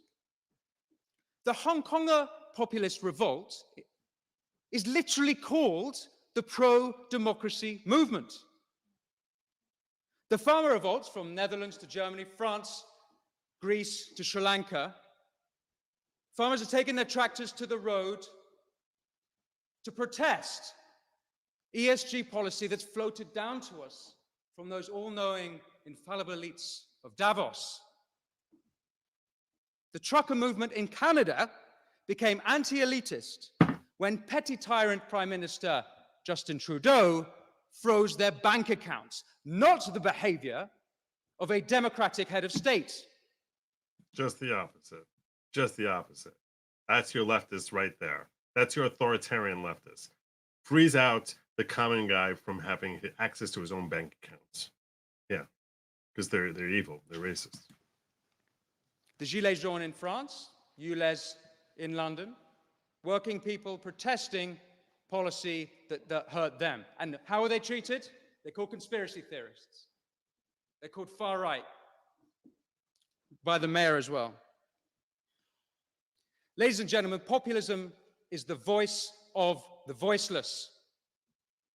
The real threat to democracy is from the elites. Now, don't get me wrong, we need elites. If President Biden has shown us anything, we need someone to run the countries. When the president has severe dementia, it's not just America that crumbles, the whole world burns. But let's examine the elites. Fair enough. European corporations spend over 1 billion euros a year lobbying Brussels. US corporations spend over $2 billion a year lobbying in DC.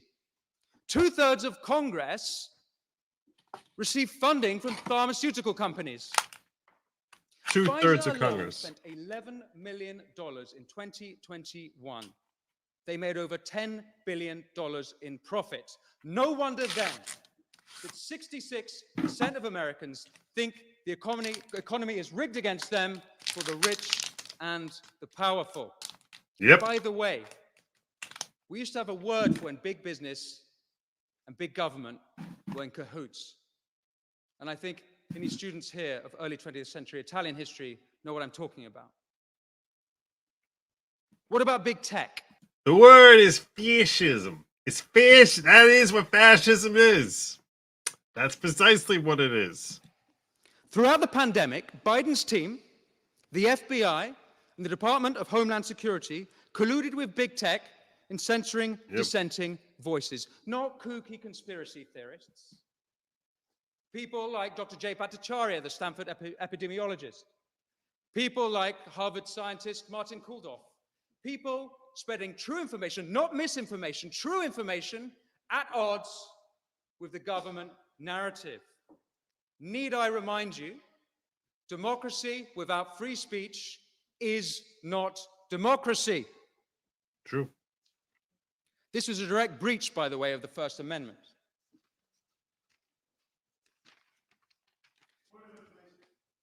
Before COVID, intelligence services colluded with big tech to have Trump suspended off Twitter. Yes, the same platform which hosted the Taliban and Ayatollah deaf to Israel Khomeini, they thought the president crossed the line when he tweeted on Jan 6th, quote, "Remain peaceful, no violence, respect the law and our great men and women in blue." That is the final tweet he sent before he got knocked off. Then they deleted the tweet and knocked him off. Yep. Sounds very, he's inciting it. He's inciting insurrection, according to Loony Nancy. That's a quote. Nutty Nancy. You may be thinking now that Trump is a populist. You are right. He didn't accept the 2020 elections, and he should have. No. No. That's the first place he lost me. So should Hillary in 2016, so should Brussels, and so should Westminster in 2016, and so too should Congresswoman Pelosi, instead of saying the 2016 election was, quote, high. I would say that that's correct if there was transparency about the integrity. If there's transparency, genuine transparency about the integrity of our elections, and a person doesn't want, and a person refuses to accept it, in that case, I think that there's a real problem with that. When there's no transparency, that's when I think you're perfectly justified in saying I don't accept it.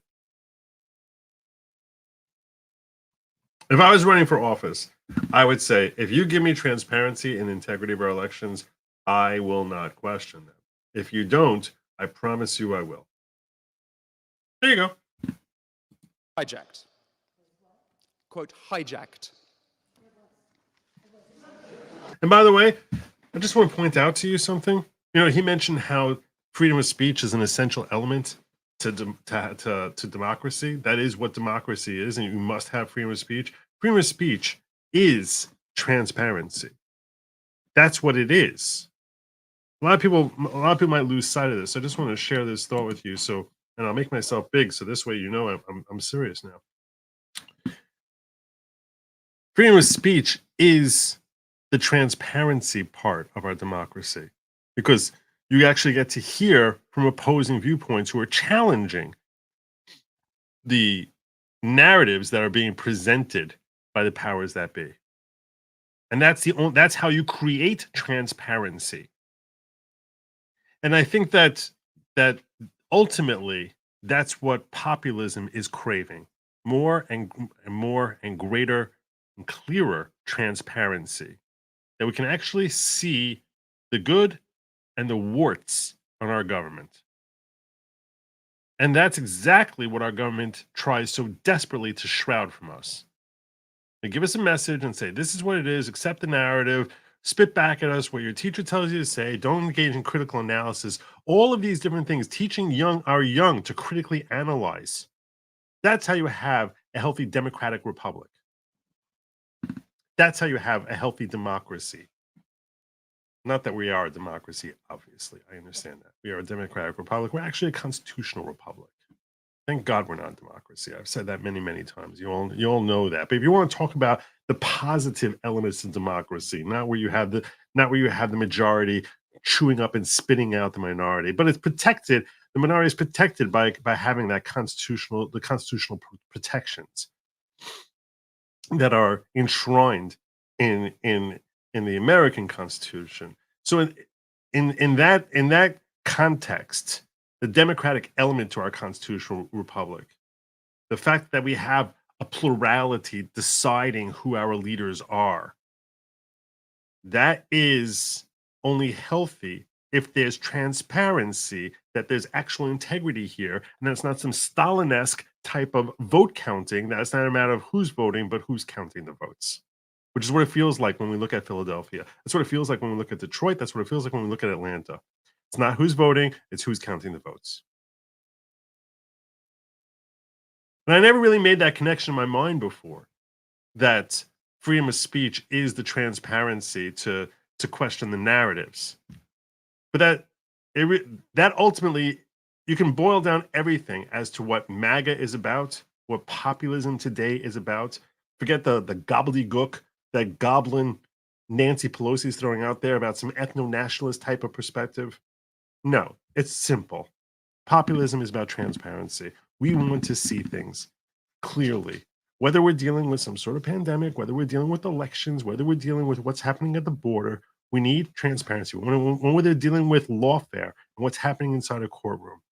You want to have a healthy republic? There's only one way to do that. The only way to do that is through transparency. Have transparency in the classroom so we can actually see and monitor what's happening there.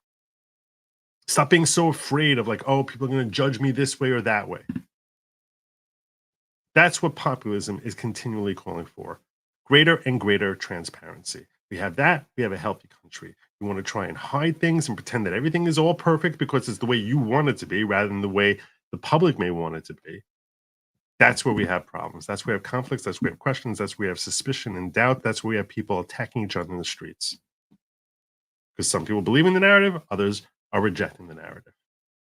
Greater and greater and greater transparency. The great fear about AI is the fact that we're never going to have transparency anymore. That would be too easy to deceive large swaths of the public. But ultimately, this is what the fight for America is about. The fight over America is how much transparency we have. And the greater transparency we have, the healthier our constitutional republic will be. It's that simple. And the more shrouded in secrecy it is, the more divisiveness we have, the more people are able to hide with a secret, nefarious agenda, whether those people are elitists, whether those people are racist, whether those people are any sort of negative thing. All these terrible people flourish in darkness. People who actually stand up for genuine virtue, people who are actually willing to be inspected under what Robert Gouveia calls the big, beautiful spotlight of watching the watchers. The reason people crave that is because we're so desperate for that in this society, perhaps more than ever. Perhaps more than ever, because we have been awoken to how corrupt things are down to their very stinking core.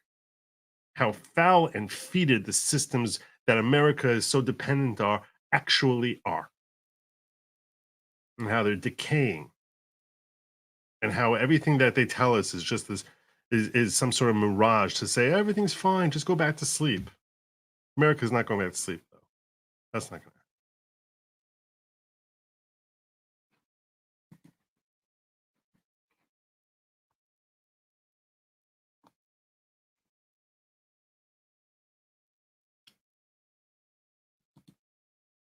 In 2017, Democrats in Congress claimed the Dominion voting machines could be hacked and votes could be changed, but it's okay when they say it. Yep. Also, that changed. He made the comment about Trump accepting the election just to poke at Pelosi and show her hypocrisy. Yeah, I know, but still, he wanted to open up to 2016 and Hillary. I got where he was going. Healthy democracy is when everyone has the opportunity to vote. That's not true. Even that's not true. That's wrong. You're wrong. That's not a healthy democracy. Healthy democracy. First of all, again, we are not a democracy. Thank God. Thank God. Because historically, democracies have been doomed to eat themselves alive. Like a snake that's just sucking on its own tail. That's what happens in a democracy. Because it's a tyranny of the minority by the majority. Because when you have an actual real democracy, the majority invariably will vote themselves into greater and greater power at the expense and money at the expense of the minority. If we had a real democracy here at our founding, you would have seen it would have taken decades longer for blacks to get their freedom because whites were in power. Why would they? Why would? But you actually have a more stable balance of power there when you have a constitutional republic. That's what the founders worked so hard to embed into our constitution.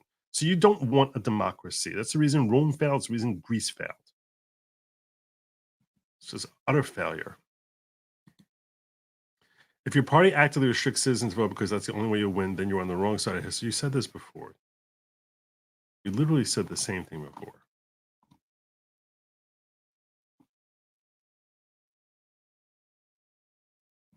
See, said it here. If you probably can only win by restricting votes in your wrong side of history, you have $10. I don't know why you're repeating yourself now. No one's actively restricting any stupid people from voting, or any brilliant people from voting. No one's actively No one wants that. You're so stupid. Actively restricting. If your party's actively restricting transparency of elections, that's why our society is crumbling here. It's your party that's doing that. It's your party that has to put up blockades. You justify for me, future boy, why the hell do Democrats need to put up blockades that we can't see what a vote count that's going on in Detroit? Tell me why the hell that's actually a good thing for democracy. How does that help democracy? Why is it that they have to shove the ballot watchers 100 yards away in Philadelphia?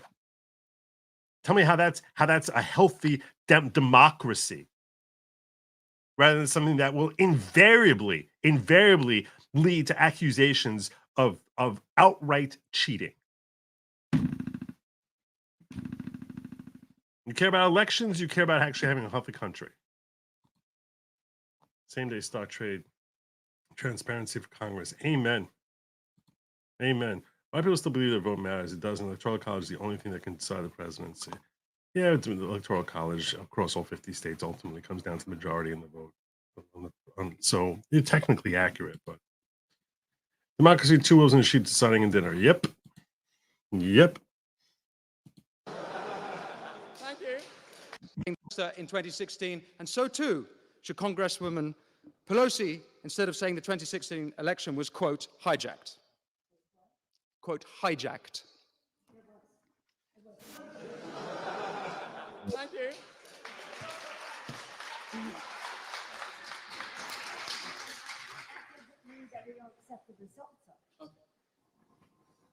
What about? You were marching in the streets afterwards. You went into Congress objecting to it. People went in there objecting to it. They weren't arrested or shot. The mainstream media, let me read you some mainstream media headlines. The New Yorker, the day before the 2016 election. The case against democracy. The Washington Post, the day after the election. The problem with our government is democracy. The LA Times, June 2017. The British election is a reminder of the perils of too much democracy. Vox, June 2017. The two eminent political scientists say the problem with democracy is voters. New York Times, June 2017. The problem with participatory democracy is the participants. Mainstream media elites are part of a class who don't just disdain populism, they disdain the people. Yes. If the Democrats had put half their energy into delivering for the people, Trump wouldn't even have a chance in 2024. He shouldn't have a chance. You've had power for 4 years. From the fabricated Steele dossier to trying to take him off the ballot in both Maine and Colorado, the Democrats are the anti-Democrat party. All we need now is the Republicans to come out as the pro-monarchist party. Ladies and gentlemen, populism is not a threat to democracy, but I'll tell you what is. It's elites ordering social media to censor political opponents. Yep. It's police shutting down dissenters, be it anti-monarchists in this country or gender-critical voices here, or last week in Brussels, the National Conservative movement. I'll tell you what is a threat to democracy. It's Brussels, DC, Westminster, the mainstream media, big tech, big pharma, corporate collusion, and the Davos cronies. The threat to democracy comes from those who write off ordinary people as deplorable. The threat to democracy comes from those who smear working people as racist. The threat to democracy comes from those who write off working people as populists. And I'll say one last thing. This populist age can be brought to an end at the snap of a finger. All that needs to be done is for elites to start listening to, respecting, and, God forbid, working for ordinary people. Thank you. Yeah, I don't like that final sentence. I would have said transparency, but because they'll claim that they're working for other people. That's what they do.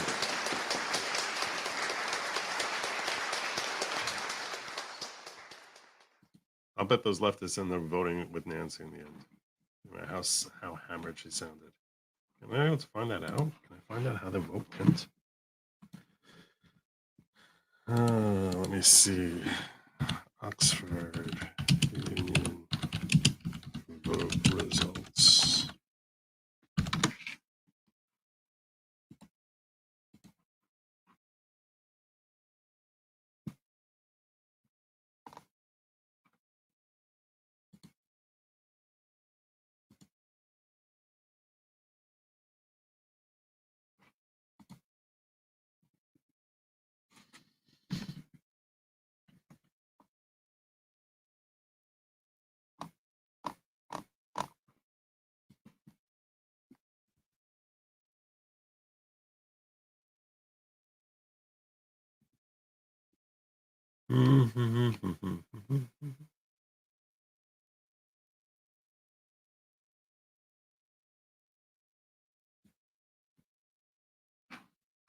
This is what I found here. Oxford Union debate results. Let me see if I can find. Control F.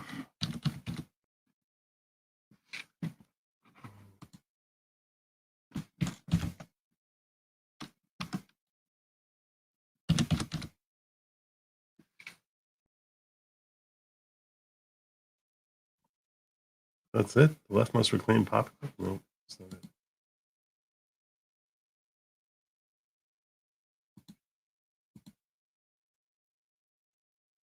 Liberalism and populism debate.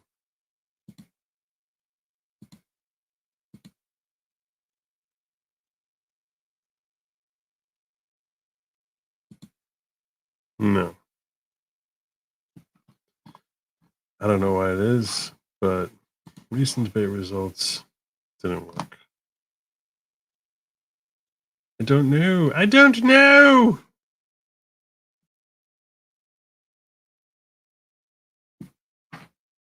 You guys able to help me?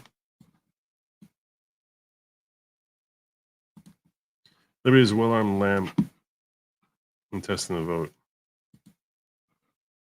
2A. 2A! Pelosi microphone had a back of 0.15% at the end. I don't know what BAC is, but I'm sure it means something in your world. But I probably should know, considering the fact that I spend my life talking into a microphone, but I don't. I can literally admit. Let me see how my poll is going. 44% of you think the lottery is rigged? Really? And 34% say probably? Wow. I would have totally been in the no, which is like at 10%. I would have totally been in the no. Why would I think it's rigged? Why do you think it's rigged? I don't understand. I don't understand anything that I'm seeing here.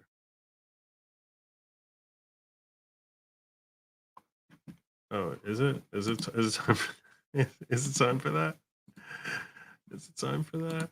I had one more thing I wanted to show you guys, but I'm afraid to show it on.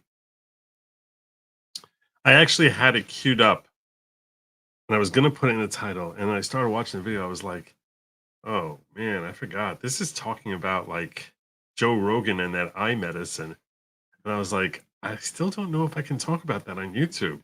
I don't know if I can talk about that on YouTube yet. I'm scared. I'm scared.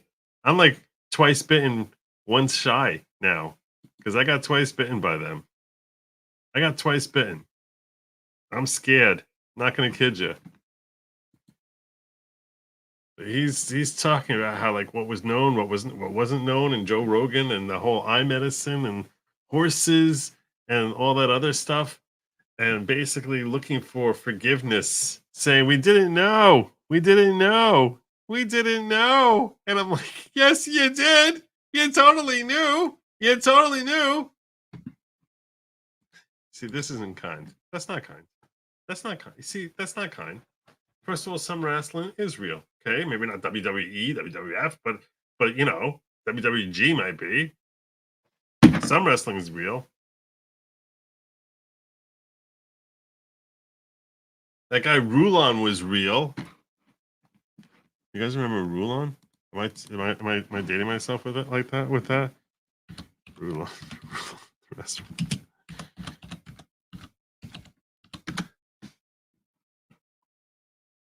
This guy. Rulon Gardner. You guys remember him? He looked like he was autistic. Don't tell me wrestling's not real. Wrestling's real. Rulon Gardner. I can't be the only one who remembers Rulon, right?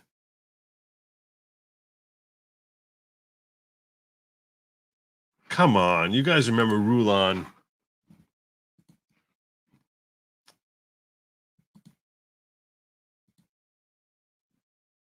I gotta see.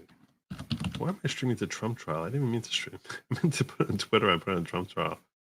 Oh well. You scared the bejesus out of me,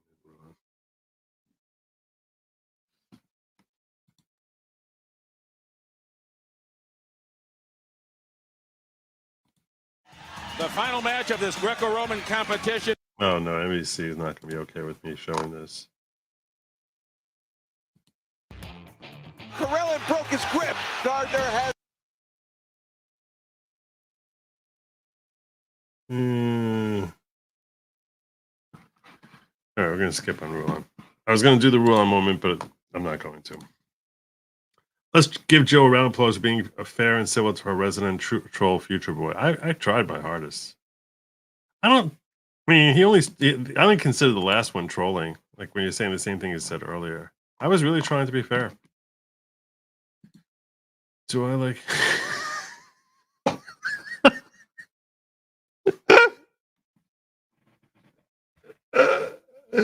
Are you not entertained?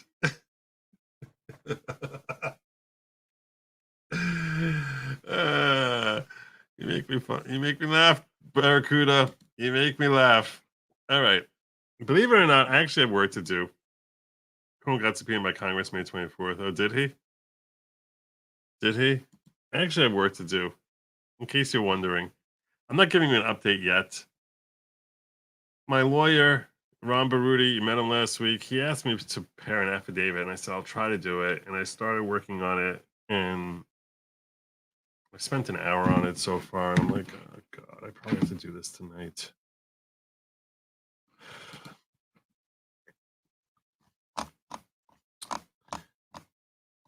This is what my affidavit says so far. I basically am revising an old affidavit, which is why you see a lot in red here.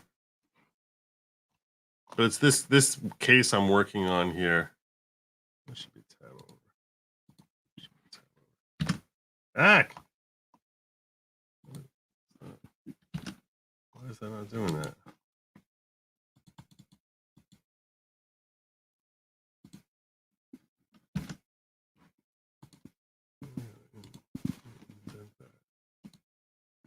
Indent that.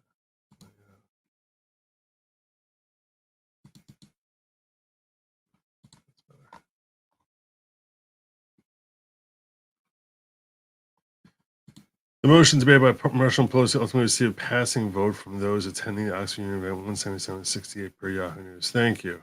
Thank you. So they passed, because they're leftist liberals. That's what it is. That's what it is. That's what it is. Idiots.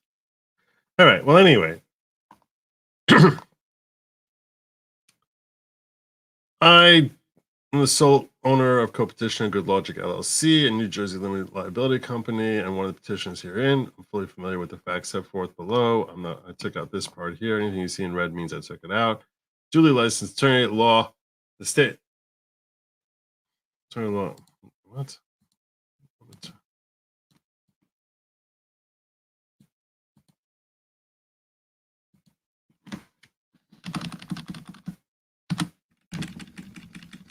I didn't write that. Whatever.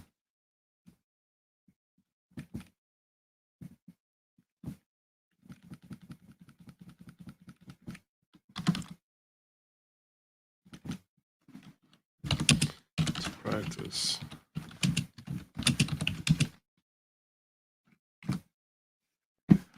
And practice. Well,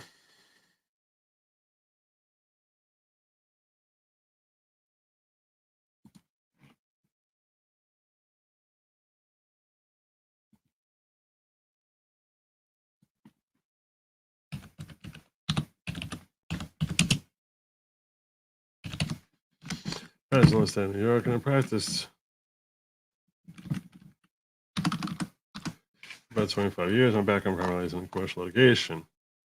In around 2021, I began podcasting under the YouTube channel called Good Lawgic. On about September 6th, I formed Good Lawgic LLC, New Jersey limited company, and began operating a podcast to benefit the corporate entity. The focus of my podcast is law and legal cases can be found on YouTube and Rumble's social media platforms. The underlying application urgently seeks to overturn the respondent's This is the part I put in. This is the part I was working on after I created tonight's stream and was actually like, I should try to get to work. The underlying application urgently seeks to overturn the respondent's unconstitutional orders issued in the case of the people of the state of New York versus Donald Trump, indictment number 71543-23, which I call the New York action. Close quotation. On or about March 26, 2024, and on about April 1st, 2024, the respondent issued 2 orders, the New York action, restraining the speech of defendant Donald Trump. I call Trump or defendant. The orders violated my freedom of press rights the moment they were entered. I began working on the underlying Article 78 application to overturn the orders shortly after the second one was entered. The second order was entered with the court. As an attorney whose practice centered on commercial litigation, this required extensive research about both First Amendment law and Article 78 procedure when such litigation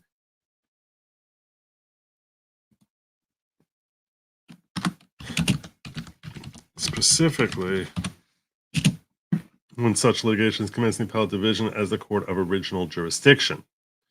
During the second week of April, I spent a great deal of time communicating with the clerk's office to ensure that I was correctly following procedure for simultaneously filing an Article 78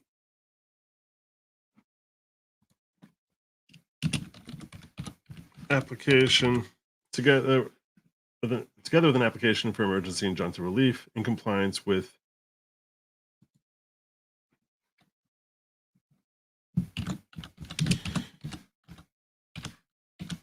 New York CPLR, NYCRR, and the demands set forth by the clerks of the First Department.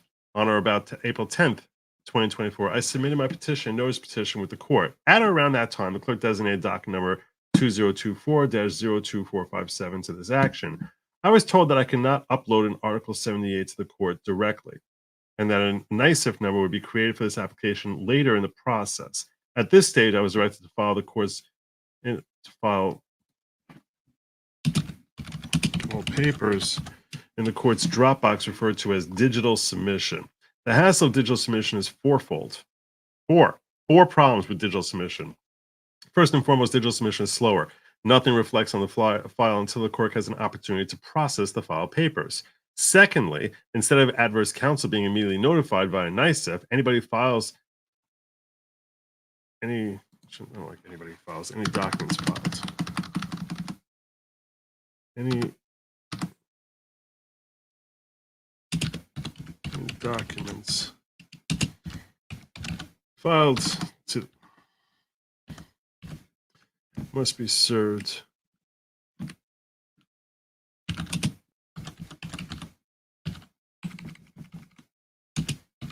on all counts directly.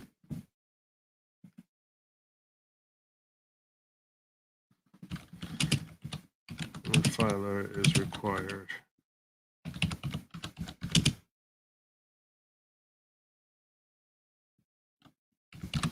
to attach an affidavit of service to their filing. Called the uploader. The third issue with digital submission is there's no public record of the files. Effectively, this case is under seal, even though there is no legal basis for the records herein to be sealed. Nobody can access any of the documents in the case, not even the parties themselves. When the court issued an order on a letter application, we could not receive, petitioners could not even receive a copy of the subject order, and we're told that the clerk would not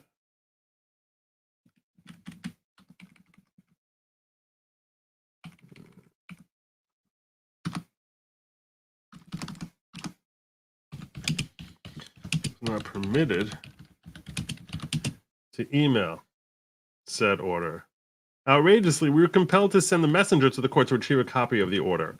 Moreover, this application is a matter of concern to the general public, yet nobody in the general public can see any portion of the application's progress. Without any known legal justification, petitioner's application is being cloaked in darkness via an arbitrary court process. Finally, unlike NICEF digital submissions, digital submission filings provide an opportunity for the clerk of the court to improperly insert itself into the propriety of filings. This matter is between the petitioner's respondent under the direction of the court and governing law.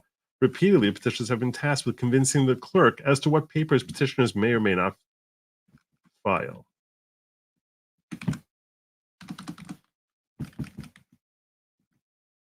The current method has been a repeated source of frustration. The petitioners have been forced to waste time debating law and legal process with the clerk simply to file papers that are respectfully not the clerk's concern. All this is coming out. It's not relevant to this application.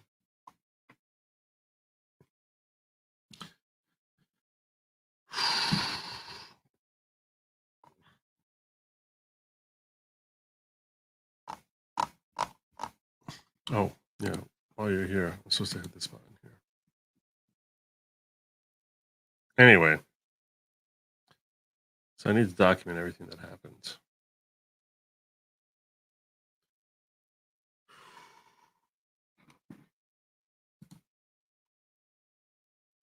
I need to check up. I think I served on the 11th. That's my recollection. I served the DA and merchant on the 11th. Pretty sure it was Thursday.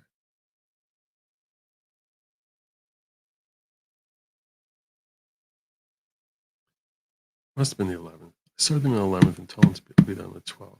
Let me see something here. Let's pull my papers. I am working now, by the way. Just not being mad at me. Don't be mad at me. I'm doing my work.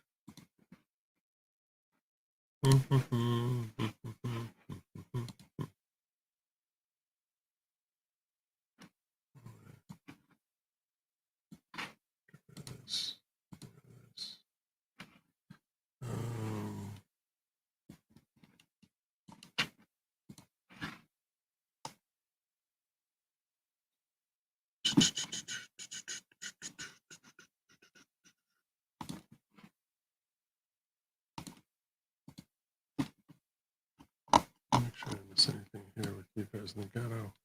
I don't think I did that. No, okay. What day did I serve? That's the question.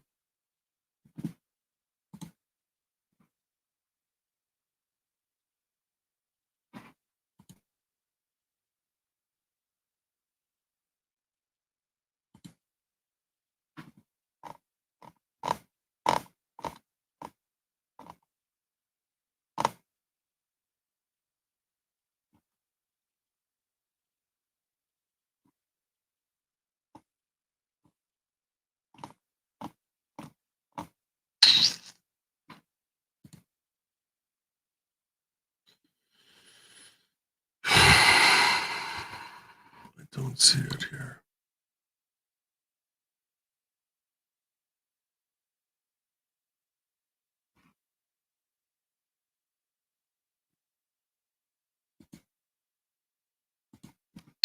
I'm not seeing it.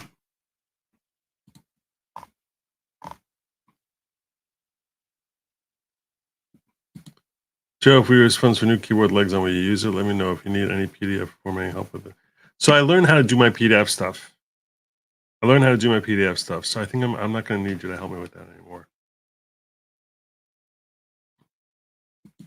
Very kind of you, Future Boy. Thank you. Thank you very much. If relevant, did you mention press credentials? I did. That's all over the room. Does the expected receipt tomorrow change the rule compliance date? No. They're not giving me a NICEF number. They told me they're not giving me a NICEF number. Unless I get a court order telling them to give me a NICEF number, I'm not getting it.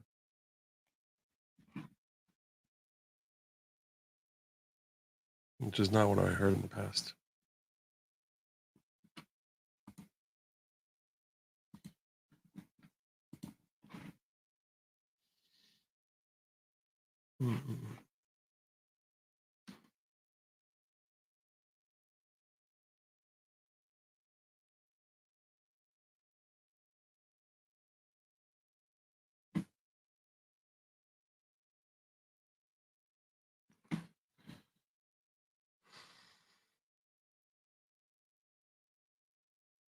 I know where to find it.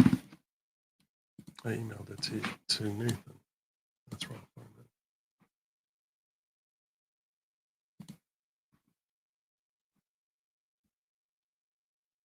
It's my affidavit service on my other computer. But I did email it to Nathan.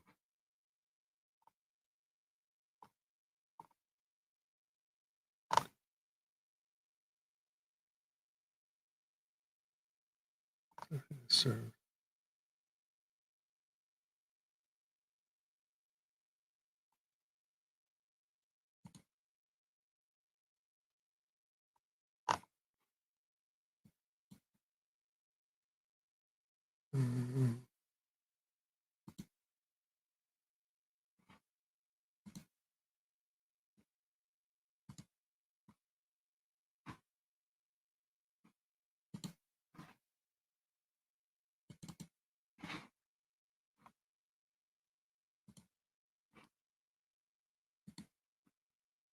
It was April 11th. That's what I thought.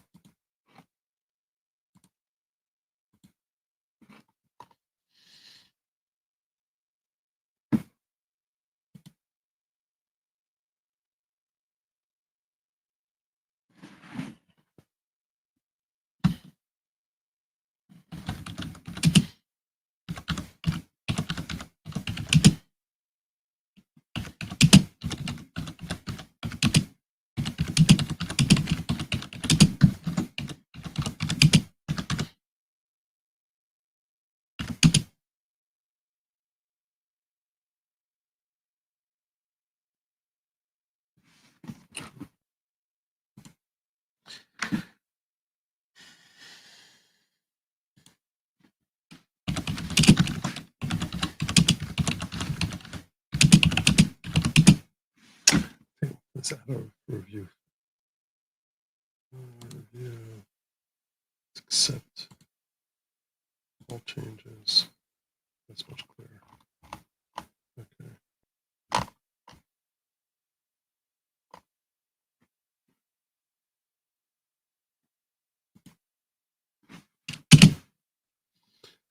So,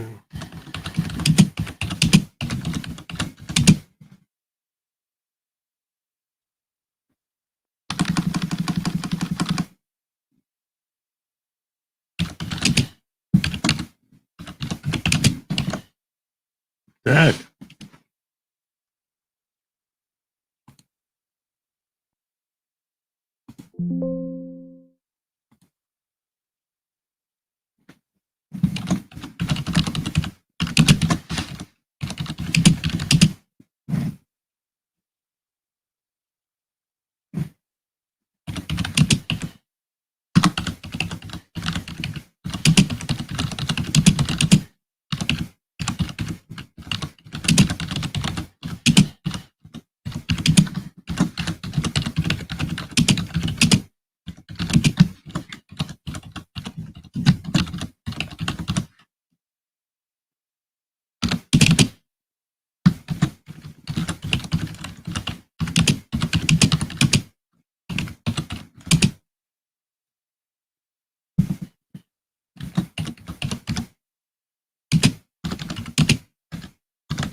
Yeah, papers include motion.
Should I take that down and put this up, right?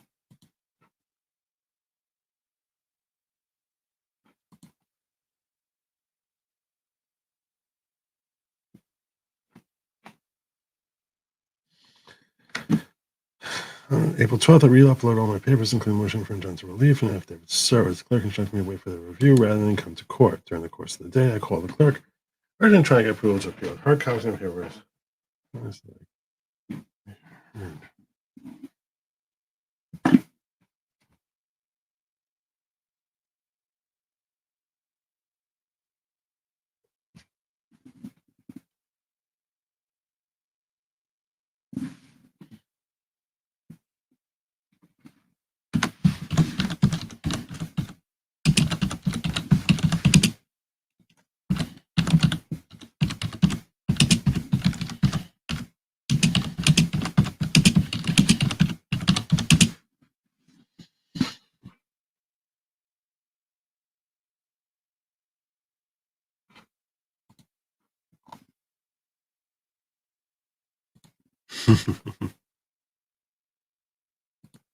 Thank you, kindly video maven. Appreciate you. Dak.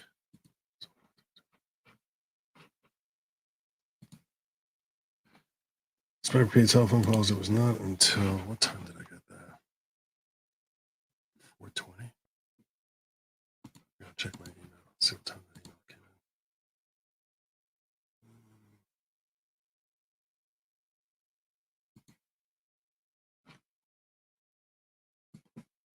Can't believe this was a month ago. Right. It's crazy.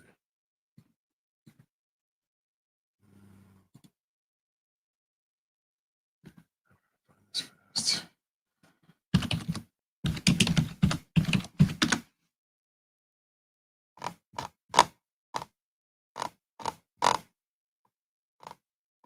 I know there's a way to sort this. Sort this.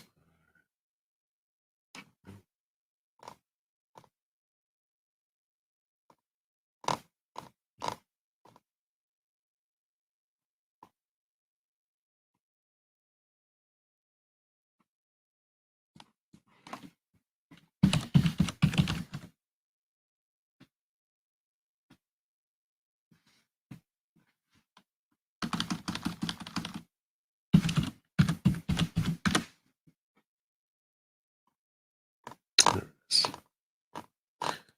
Here it is. It was April 12th.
many submissions were there? I first submitted it at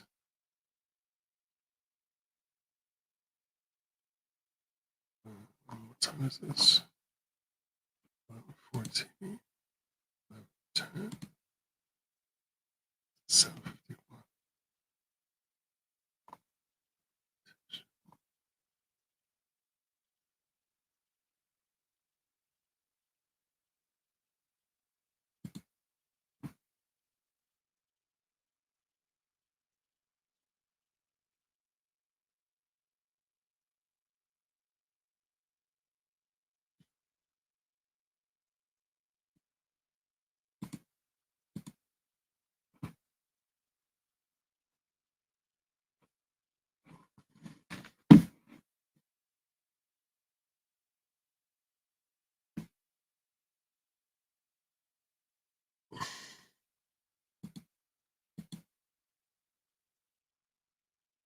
Despite repeated phone calls, it was not until 4:24 p.m.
Did with error, it's impossible to.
Notice.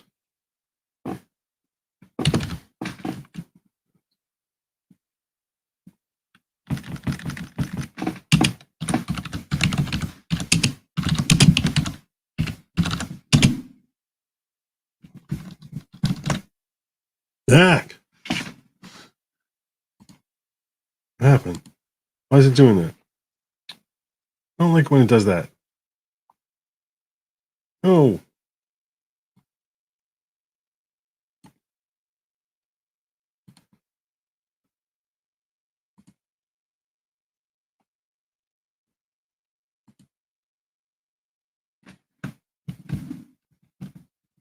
Why is it doing that?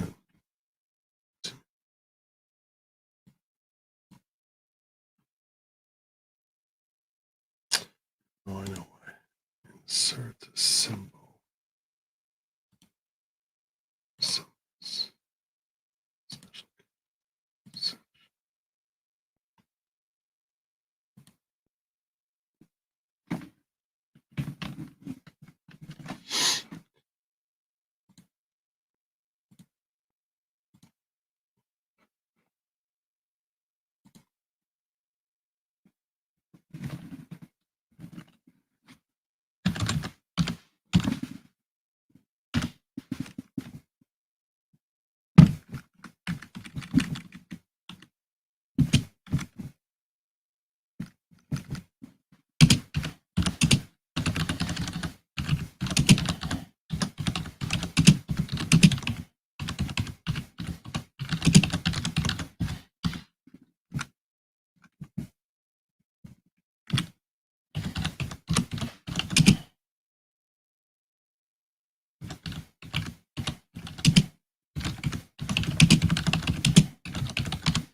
Is this good for you?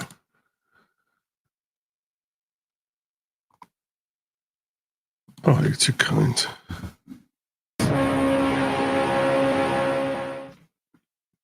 $10 Good Logic memberships, courtesy of Bella Stella.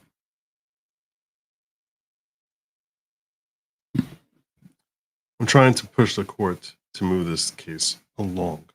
So I'm telling them all the different hassles that we're going through while we're waiting for this thing to be marked fully submitted and the urgency here. Is this going to fall on deaf ears? Possibly. But I got to do everything I can to call attention to the fact that we're being backburnered here on something that is a continual violation of my First Amendment rights.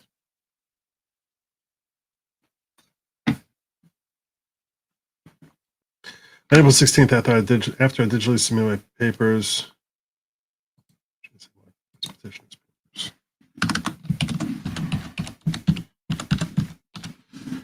complete with a new affidavit of service regarding Attorney General, I waited to hear back from the clerk. At around 1:30 in the afternoon, I received a call from the clerk directing me to re-upload my re-upload.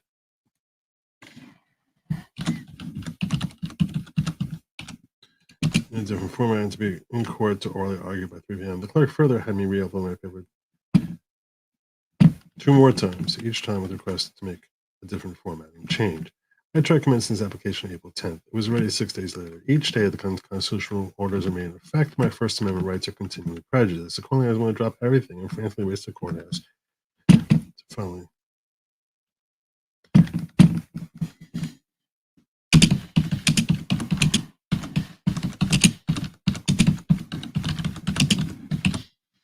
Not waste yet another day. I arrived at the court around 3 p.m., paid the appropriate fees for the article setting proceeding, as well as the motion fee. Thereupon, I was we were led to heard our oral arguments. Okay.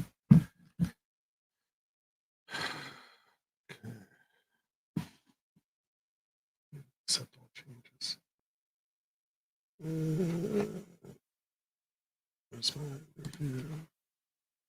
Accept.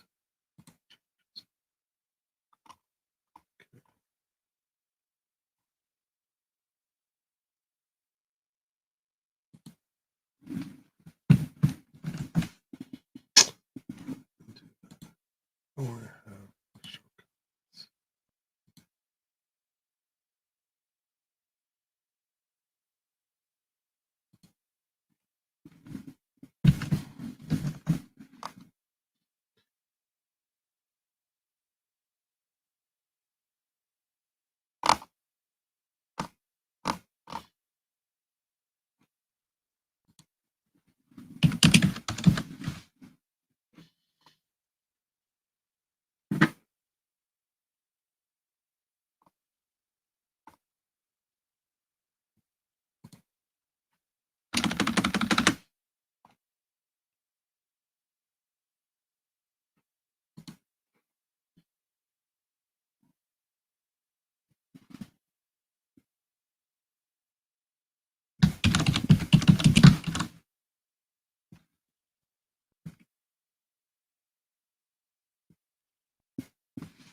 What's her first name? Lynette?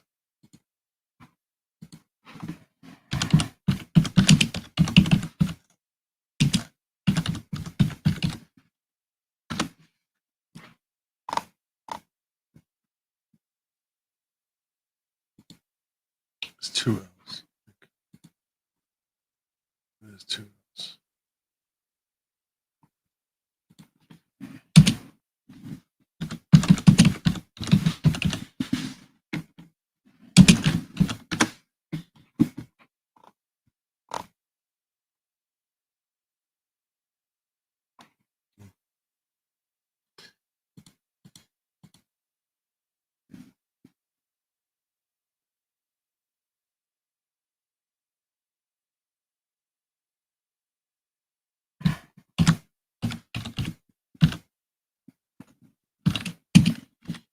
There's a little squiggle thing.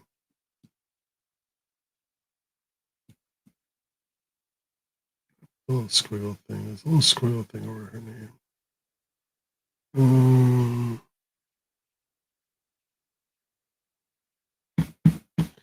I don't know how to do that. I don't want to offend you, Judge.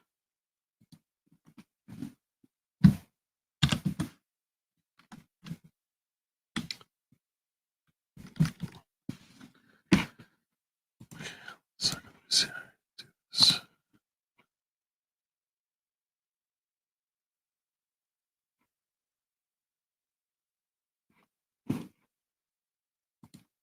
How do I put this on? Should the Trump legal team press charges in the Hague International Court of Justice against Jack Evidence, Tampering Smith, and all his accomplices? Is it possible? I don't know if you can go to international court for a domestic matter. I've never heard of going to domestic court for a domestic matter. So I don't think so.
Yeah, the exact language.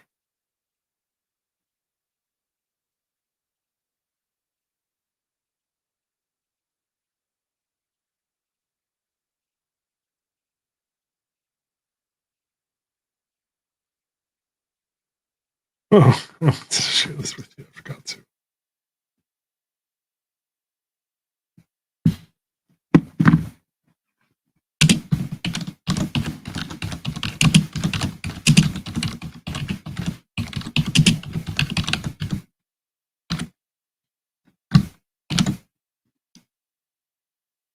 Interim stay application denied.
Almost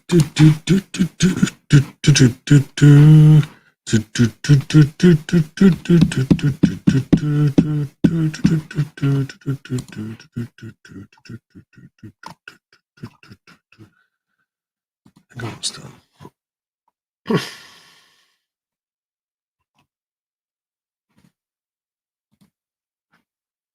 Page numbers, page numbers, page numbers.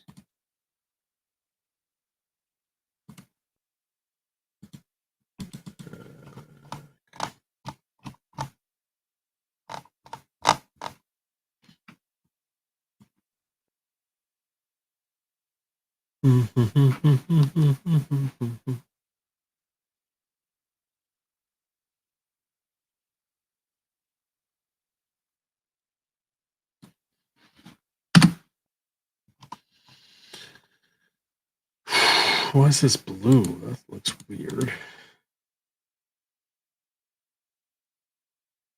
That's weird. A stupid looking color.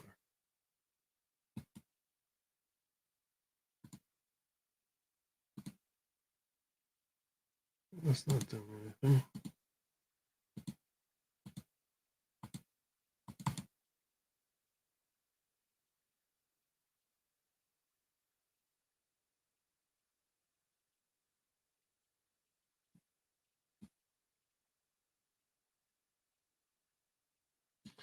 Move this here. Move this here.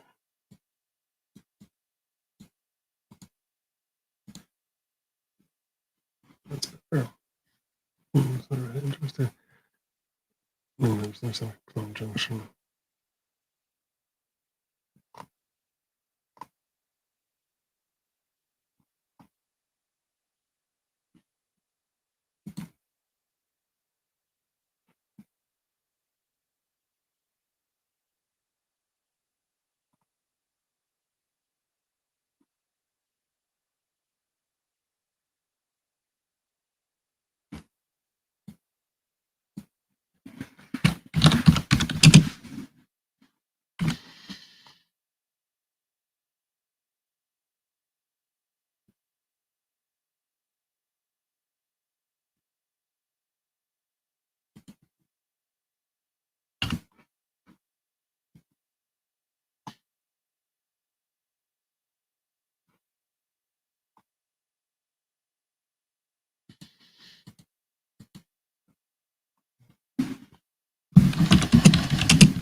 At the time.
I'm gonna move the nicest stuff over. Which come later.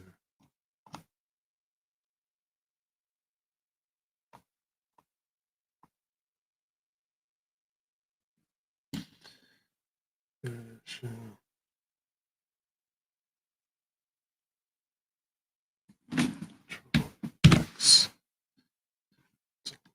Space.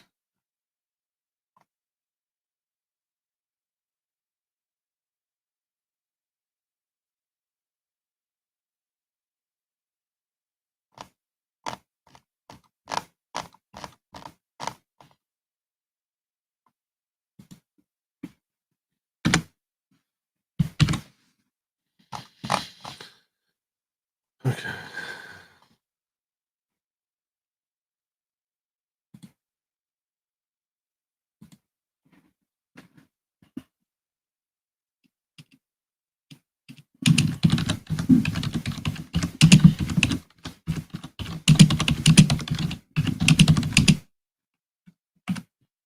Well, that's bad. See, I took the whole NICEF thing, put it in here now after the clerk's telling me we're going to be a NICEF. Now I explain to the court why it's important to be a NICEF. Before I left the clerk's office, I confirmed that we would be operating under a NICEF court. Forward, the clerk directed me to re-open my page, but confirmed that we would be in the NICEF system. After that stage was completed.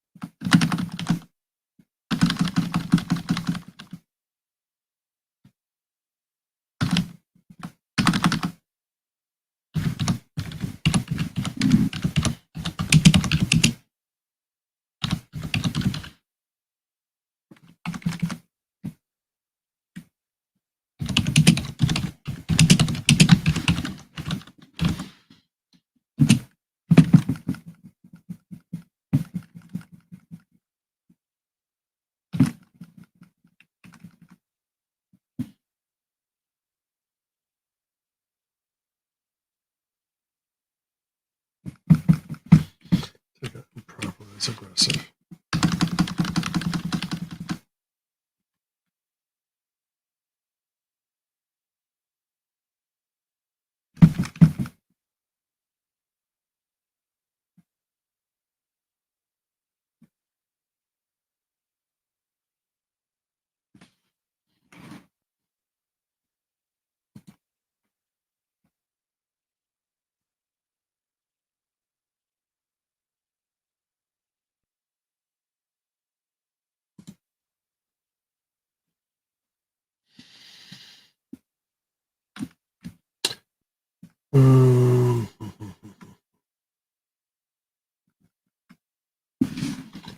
This is size, this is bigger. This is 12, this is 11.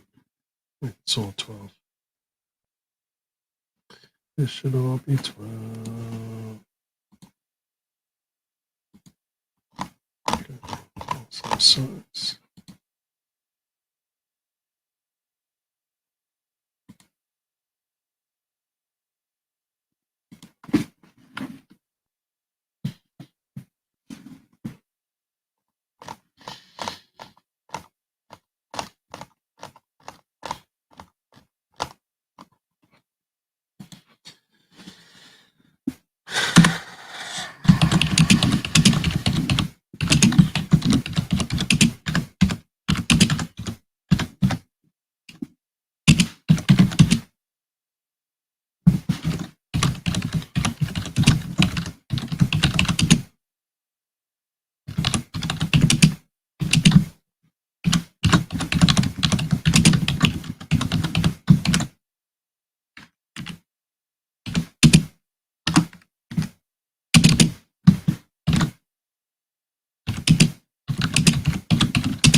I did beforehand. I did do beforehand. I don't remember thinking it through. I did it before when we pass over. And I got that return from them.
This doesn't read like I want it to.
I'm going to stop here.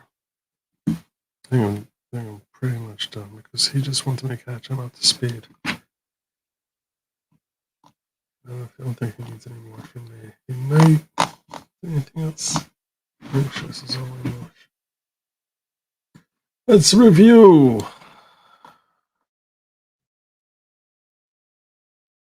Holy, Julie swears.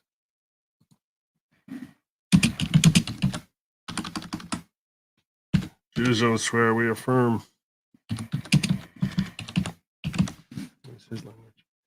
I'm a solo owner co-petitioner, Good Lawgic LLC, a New Jersey limited liability company. One of the petitioners herein. I'm fully familiar with the facts set forth below.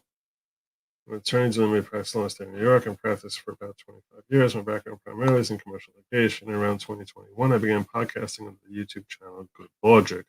On or about September 6, 2022, I formed Good Lawgic LLC, a New Jersey limited liability company, and began operating my podcast benefit for that corporate entity. The focus of my podcast on live cases found on YouTube and most social media platforms. The underlying application urgently seeks to overturn the response unconstitutional orders issued in the case of the people of the state of New York versus Donald Trump. Indictment number on or about March 26, 2024, and on about April 1, 2024, responded to issue 2 orders. New York action restraining the speech to defend Donald Trump. The orders violated my freedom of press rights the moment they were entered. I began working on the underlying articles in the application to overturn the order shortly after the second order was entered with the court. As an attorney whose practice centered on commercial litigation, this required extensive research about both First Amendment law and Article 78 procedure, specifically when such litigation is commenced in the appellate division as the court of original jurisdiction. Good. During the second week of April, I spent a great deal of time communicating with the clerk's office to ensure that I was correctly following procedure for simultaneously filing an Article 78 application together with a motion for emergency injunctive relief in compliance with New York's CPLR. Let's say New York State's.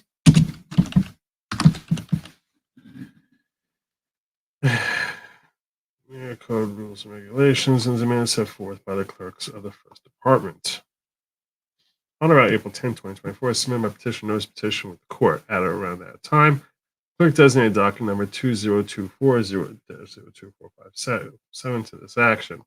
I was told that I could not upload an Article 78 to the court directly, and that NICEF number would be created for his application later in the process. At this stage, I was directed to file all papers in the court's Dropbox, referred to as digital submission. After reviewing my papers on or about April 10th, the clerk directed me to serve the notice petition I don't think they told me to serve the motion because I don't think I served the motion. And petition.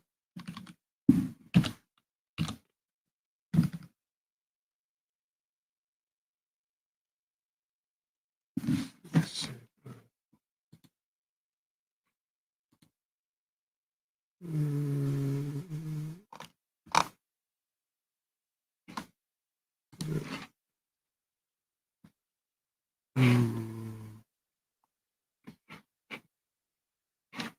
One second here.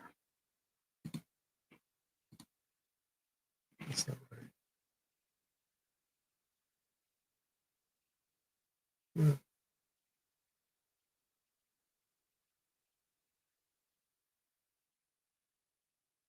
Yeah, it wasn't. I didn't serve the motion there. I don't think I did. Let me correct that.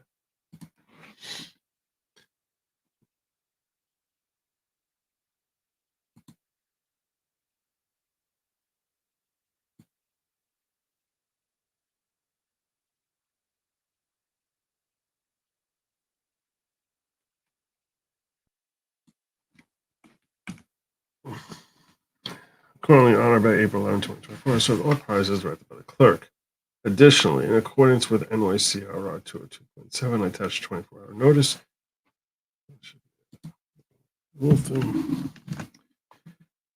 Attached 24-hour notice to both respondents that intend to move for emergency injunctive relief on April 12th, 2024. On April 12th, I re-uploaded all of my papers. All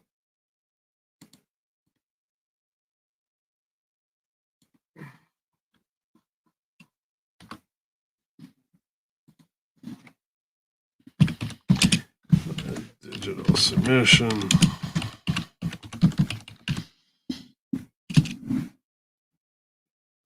The clerk instructed me to wait for the review rather than come to court. During the course of that day, I called the clerk urgently trying to get approval to appear with hard copies of my papers and filing fees so that I could be heard.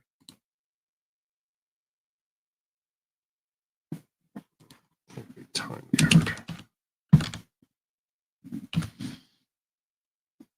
What petitions could be? Despite repeated telephone calls, it was not until 4:24 p.m. on Friday, April 12th, when the clerk informed me by email, the late Friday email, my papers were unacceptable because petitioners failed to effect service upon the Attorney General. I had made numerous telephone calls to the clerk office that let's say counts.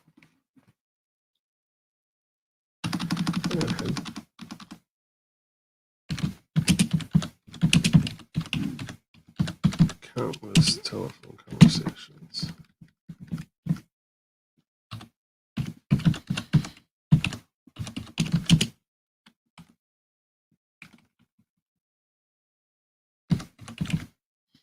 The clerk's office that week as they reviewed my paper, the petitioner's papers.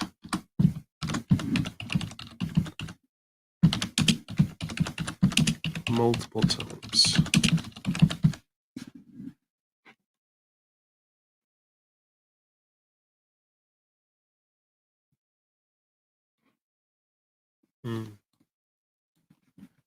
Repeatedly.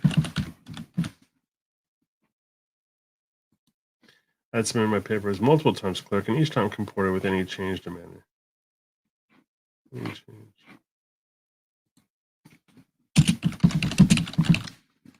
They demanded. This is the first time the clerk mentioned any need to serve the Attorney General.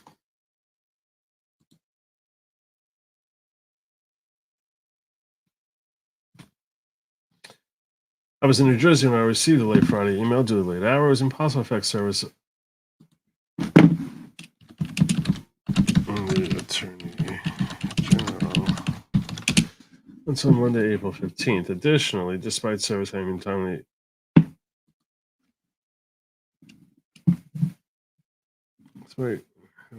served.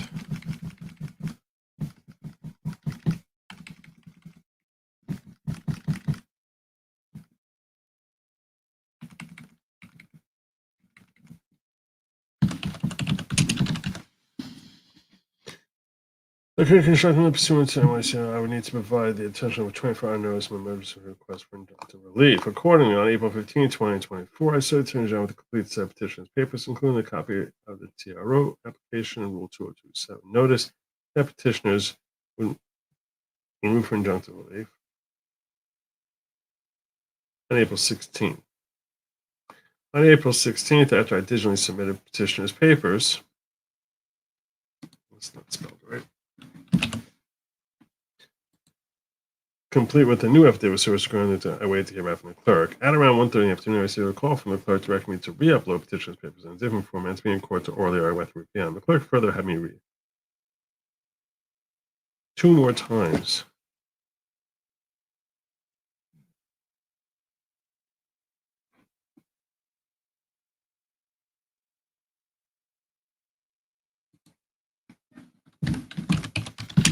Racing to court. The clerk.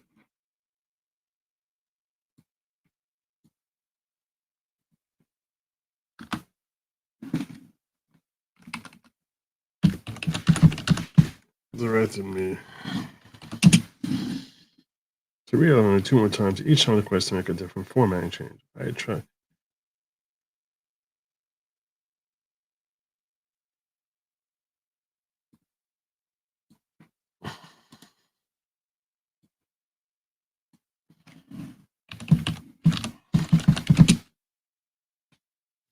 I initiated this application on April 10, 2024. It was already 6 days later. Each day that the unconstitutional orders remain in effect, my First Amendment rights are continually prejudiced. Accordingly, I was willing to drop everything and frantically race to the courthouse.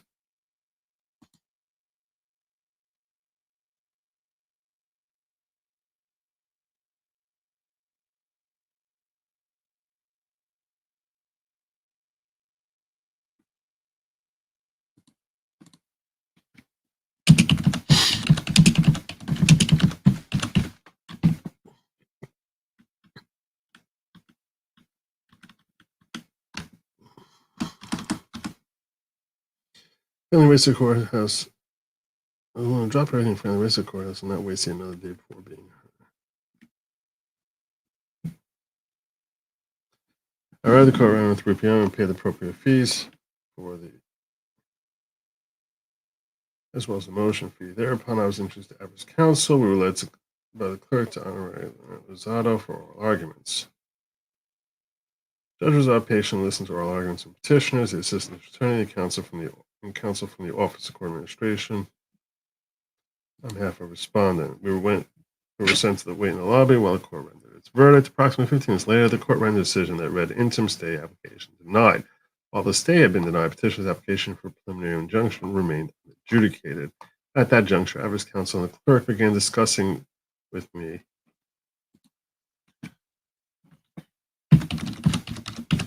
appropriate return dates for the motion for PI relief.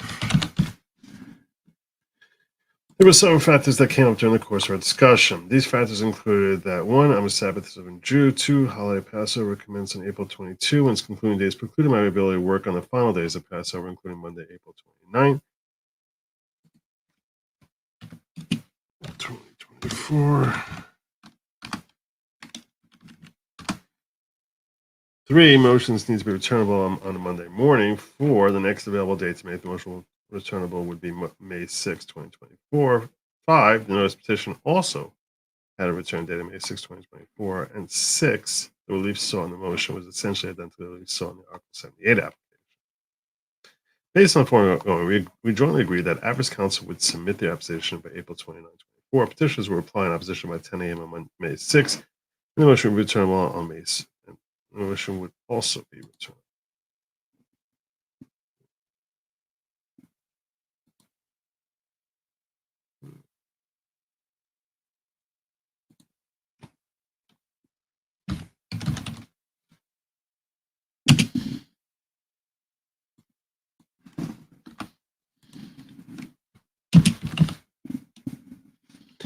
At the time I leave that, I filed my papers and oral argument motion before the full court on May 6, 2024. Before I left the clerk's office, I confirmed that we would be operating under a NICEF portal going forward. The clerk directed me to re-upload my dash here. I put a dash in before. Re-up? Is that a word? Re-up? Is that a word? Is that actually a word? Did it spell like that? Re-upload? There it is. It says or. You could do either with it. Okay. Well, let's be consistent then. I had it before.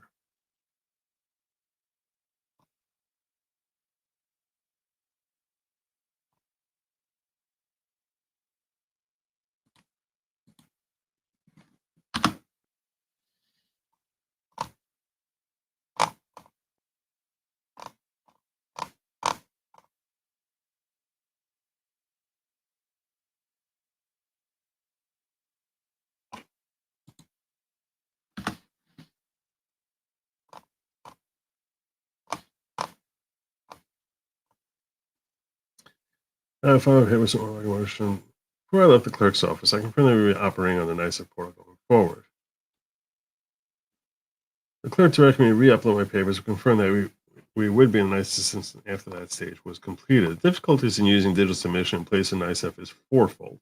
First and foremost, digital submission is slower. Nothing reflects on the file until the clerk has an opportunity to process the file papers. Secondly, instead of adverse counsel being immediately noticed by NICEF, any documents filed to the case must be served on all counsel directly, and the uploader is required to attach an affidavit of service to their filing.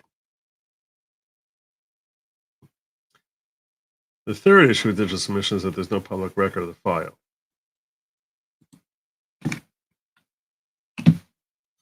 Effectively, this case is under seal even though there is no legal basis.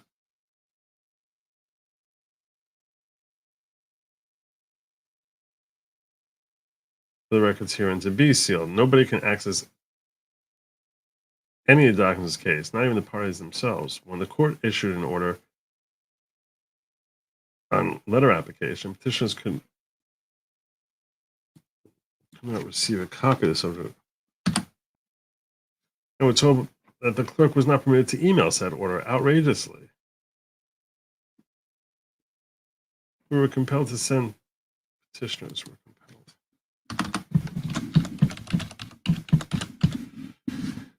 to the court to retrieve a copy of the order. Moreover, this application's matter concerns the general public, yet nobody in the general public can see any portion of the applicant's progress without any known legal justification.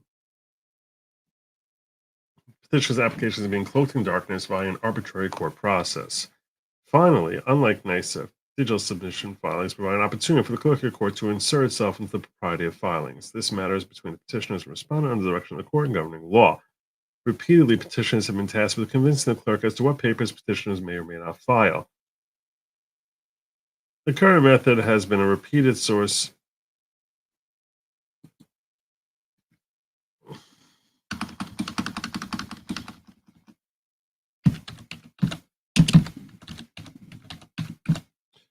routine source of frustration.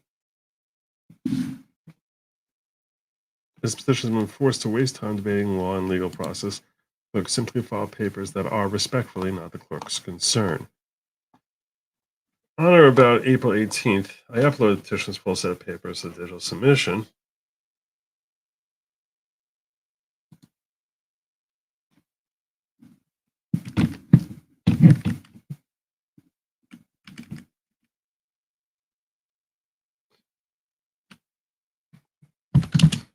As per the clerk's direction.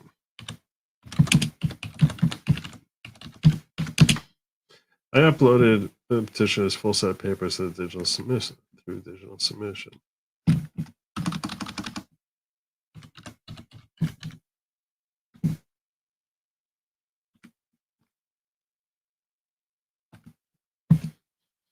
I was surprised to see that there was no NICEF portal available. After I uploaded the full set of papers, the clerk returned the same and said document 1 returned.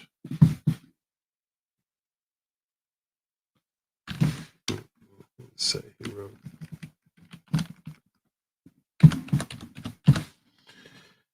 This is duplicate file document 4. Please refer to accept the document 4. Whereupon I called the clerk. At that time, the clerk denied that he ever told me that the case would have a noisy portal. He further said they had no interest in creating a portal and that there were very few filings left anyway, so it's not going to happen. Despite my urgent request, the clerk rejected any duty to create a nice portal. On about May 3rd, I retained separate counsel.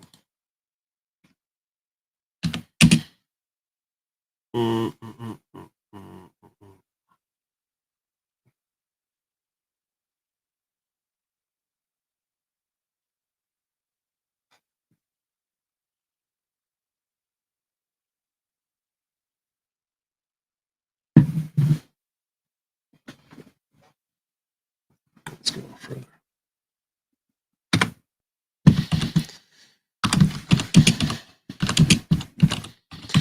Mm, 10 a.m. May 6th.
Mm-hmm.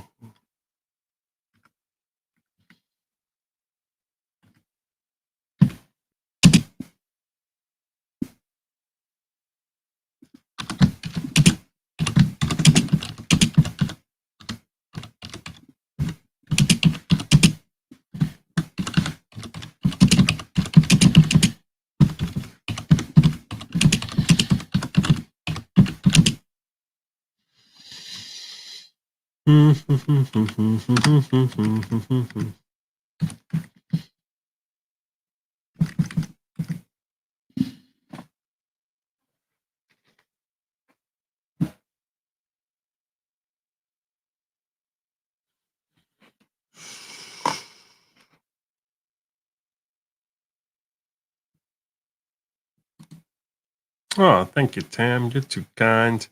You're too kind.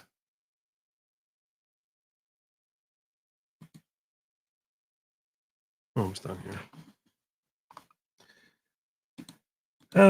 To re-upload my file with an affidavit of service.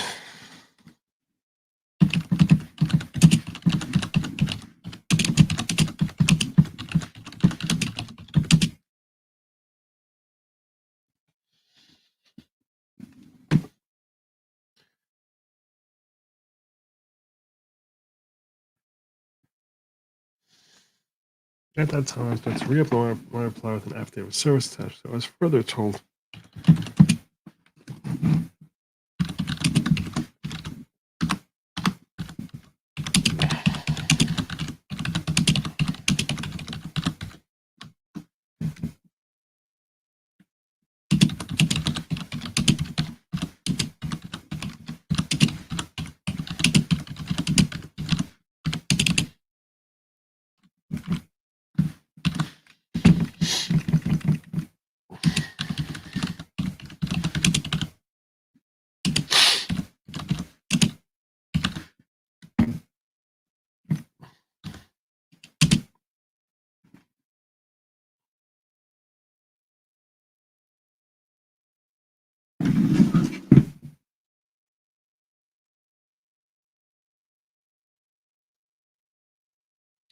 I was further told that with you we were not already earlier. The clerk instructed me to review our papers and schedule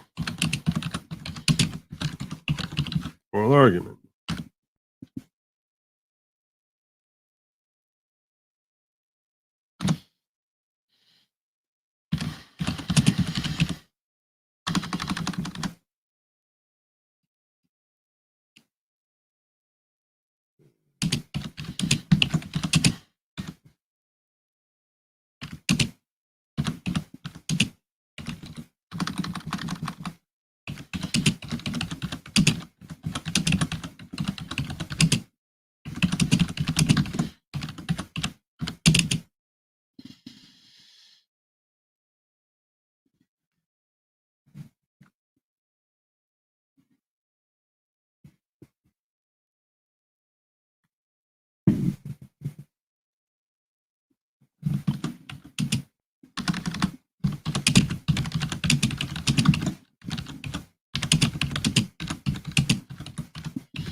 Thereupon, Good Logic submitted a letter application seeking relief.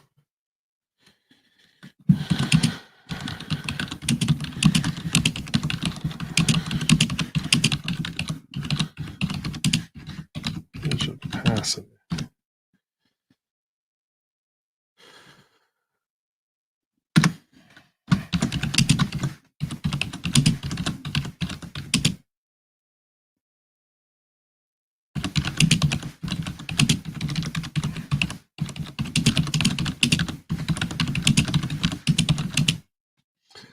Court granted the letter application to the extent that it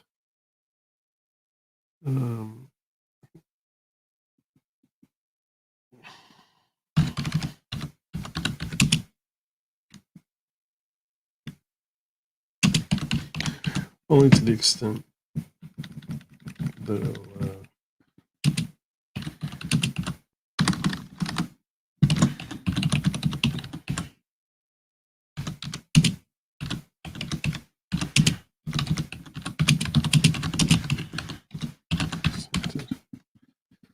and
information and relief.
clerk has still not told us when the application will be deemed fully submitted. It was done on May 6th.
I don't know if he wants to even ask for oral argument or just say, just give us a stupid decision already, one way or another.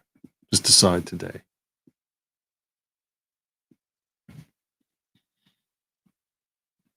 Not sure what he wants. If this is good enough for now, though.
I don't like that sentence.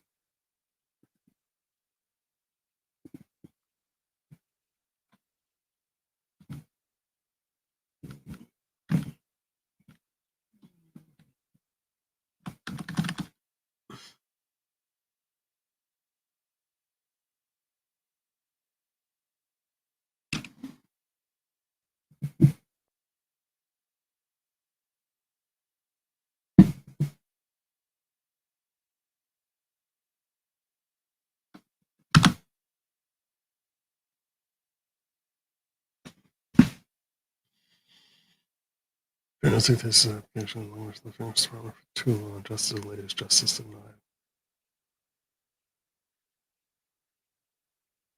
Forthwith.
I don't like doing that. I don't like phrasing like that.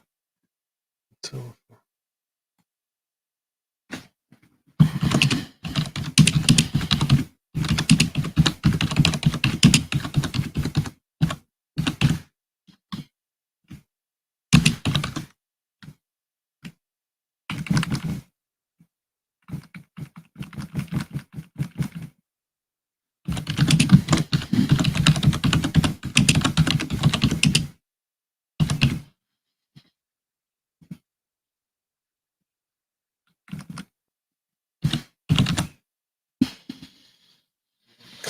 Until the final petitions.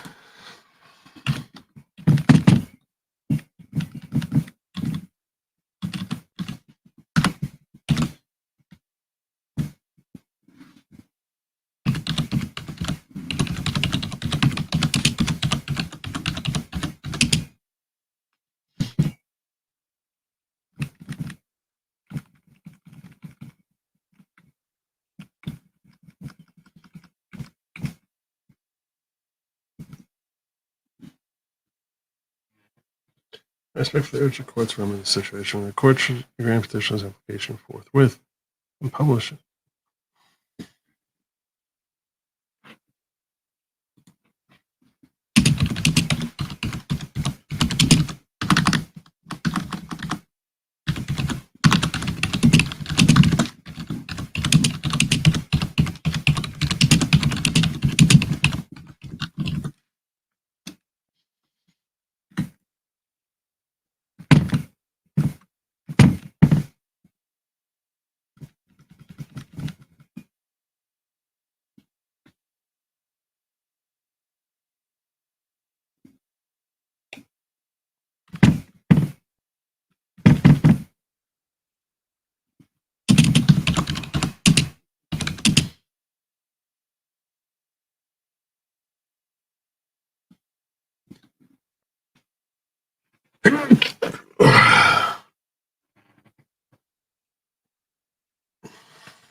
Respectfully plead the court for its swift and well-reasoned decision.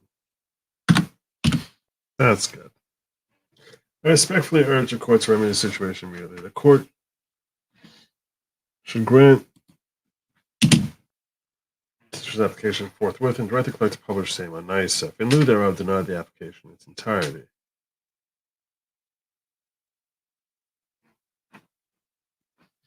Until final decision is rendered, the petitioner's constitutional liberties remain in indefinite stranglehold. Accordingly, respectfully plead the court for its swift and well-reasoned decision.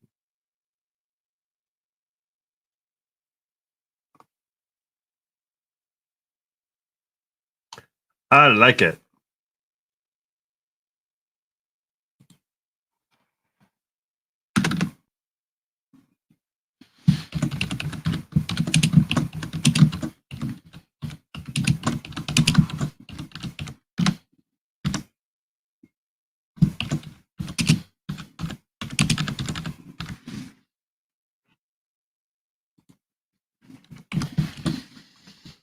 Like it.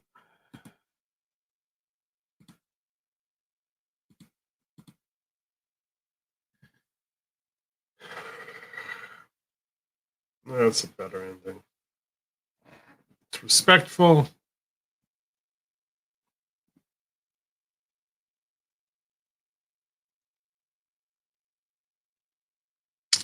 Yeah, I think it's wholly respectful while still portraying urgency. That's the key. All right, my friends. 4 o'clock. Oh my god. Oh my god. Oh my god. That's terrible. Oh, at least I got this done. Hopefully Ron likes this.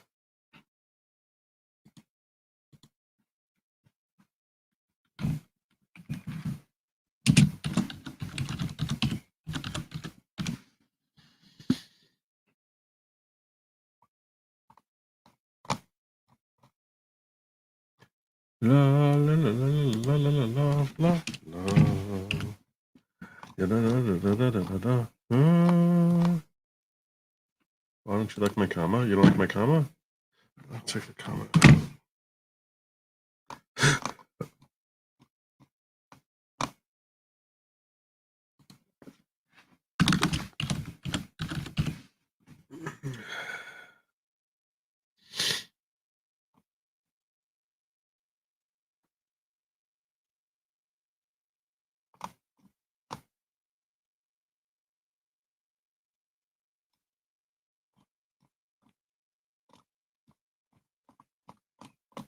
I like it. I wrote sick and then I wrote New York. Yeah. Sick. Sick. Let's be a little bit more consistent.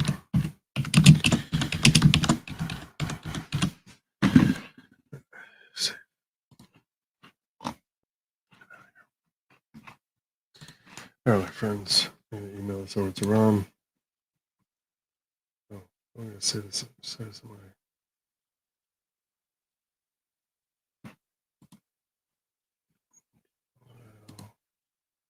Save a copy to not there. Save it to Trump. Close out. Email it out.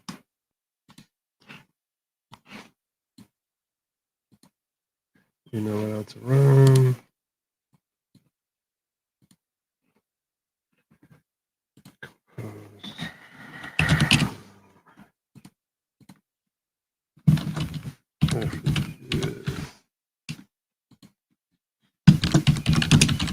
Hope this works for you.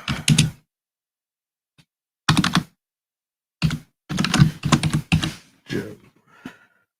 Attach. And go my Trump file. David Joseph Newman. Open. Send. All right. It must be really nice when you have a client who does half your work for you. Just kidding, Ron. You know I love you, brother. To be fair, there was no way he didn't know half the facts I put in here, and it just would have made no sense for him to draft this. So this really was something that felt more appropriate for me to write than him, because most of this happened before he joined. That's our show for tonight. Didn't expect to see a whole mukbang, a whole attorney mukbang in there, did you? You didn't think you're gonna get that, but you're still here. Like good, fine people. You're good, fine people. Let's go, Brandon.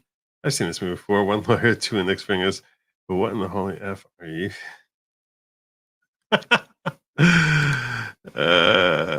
Really? Really? Really? Really? Gosh.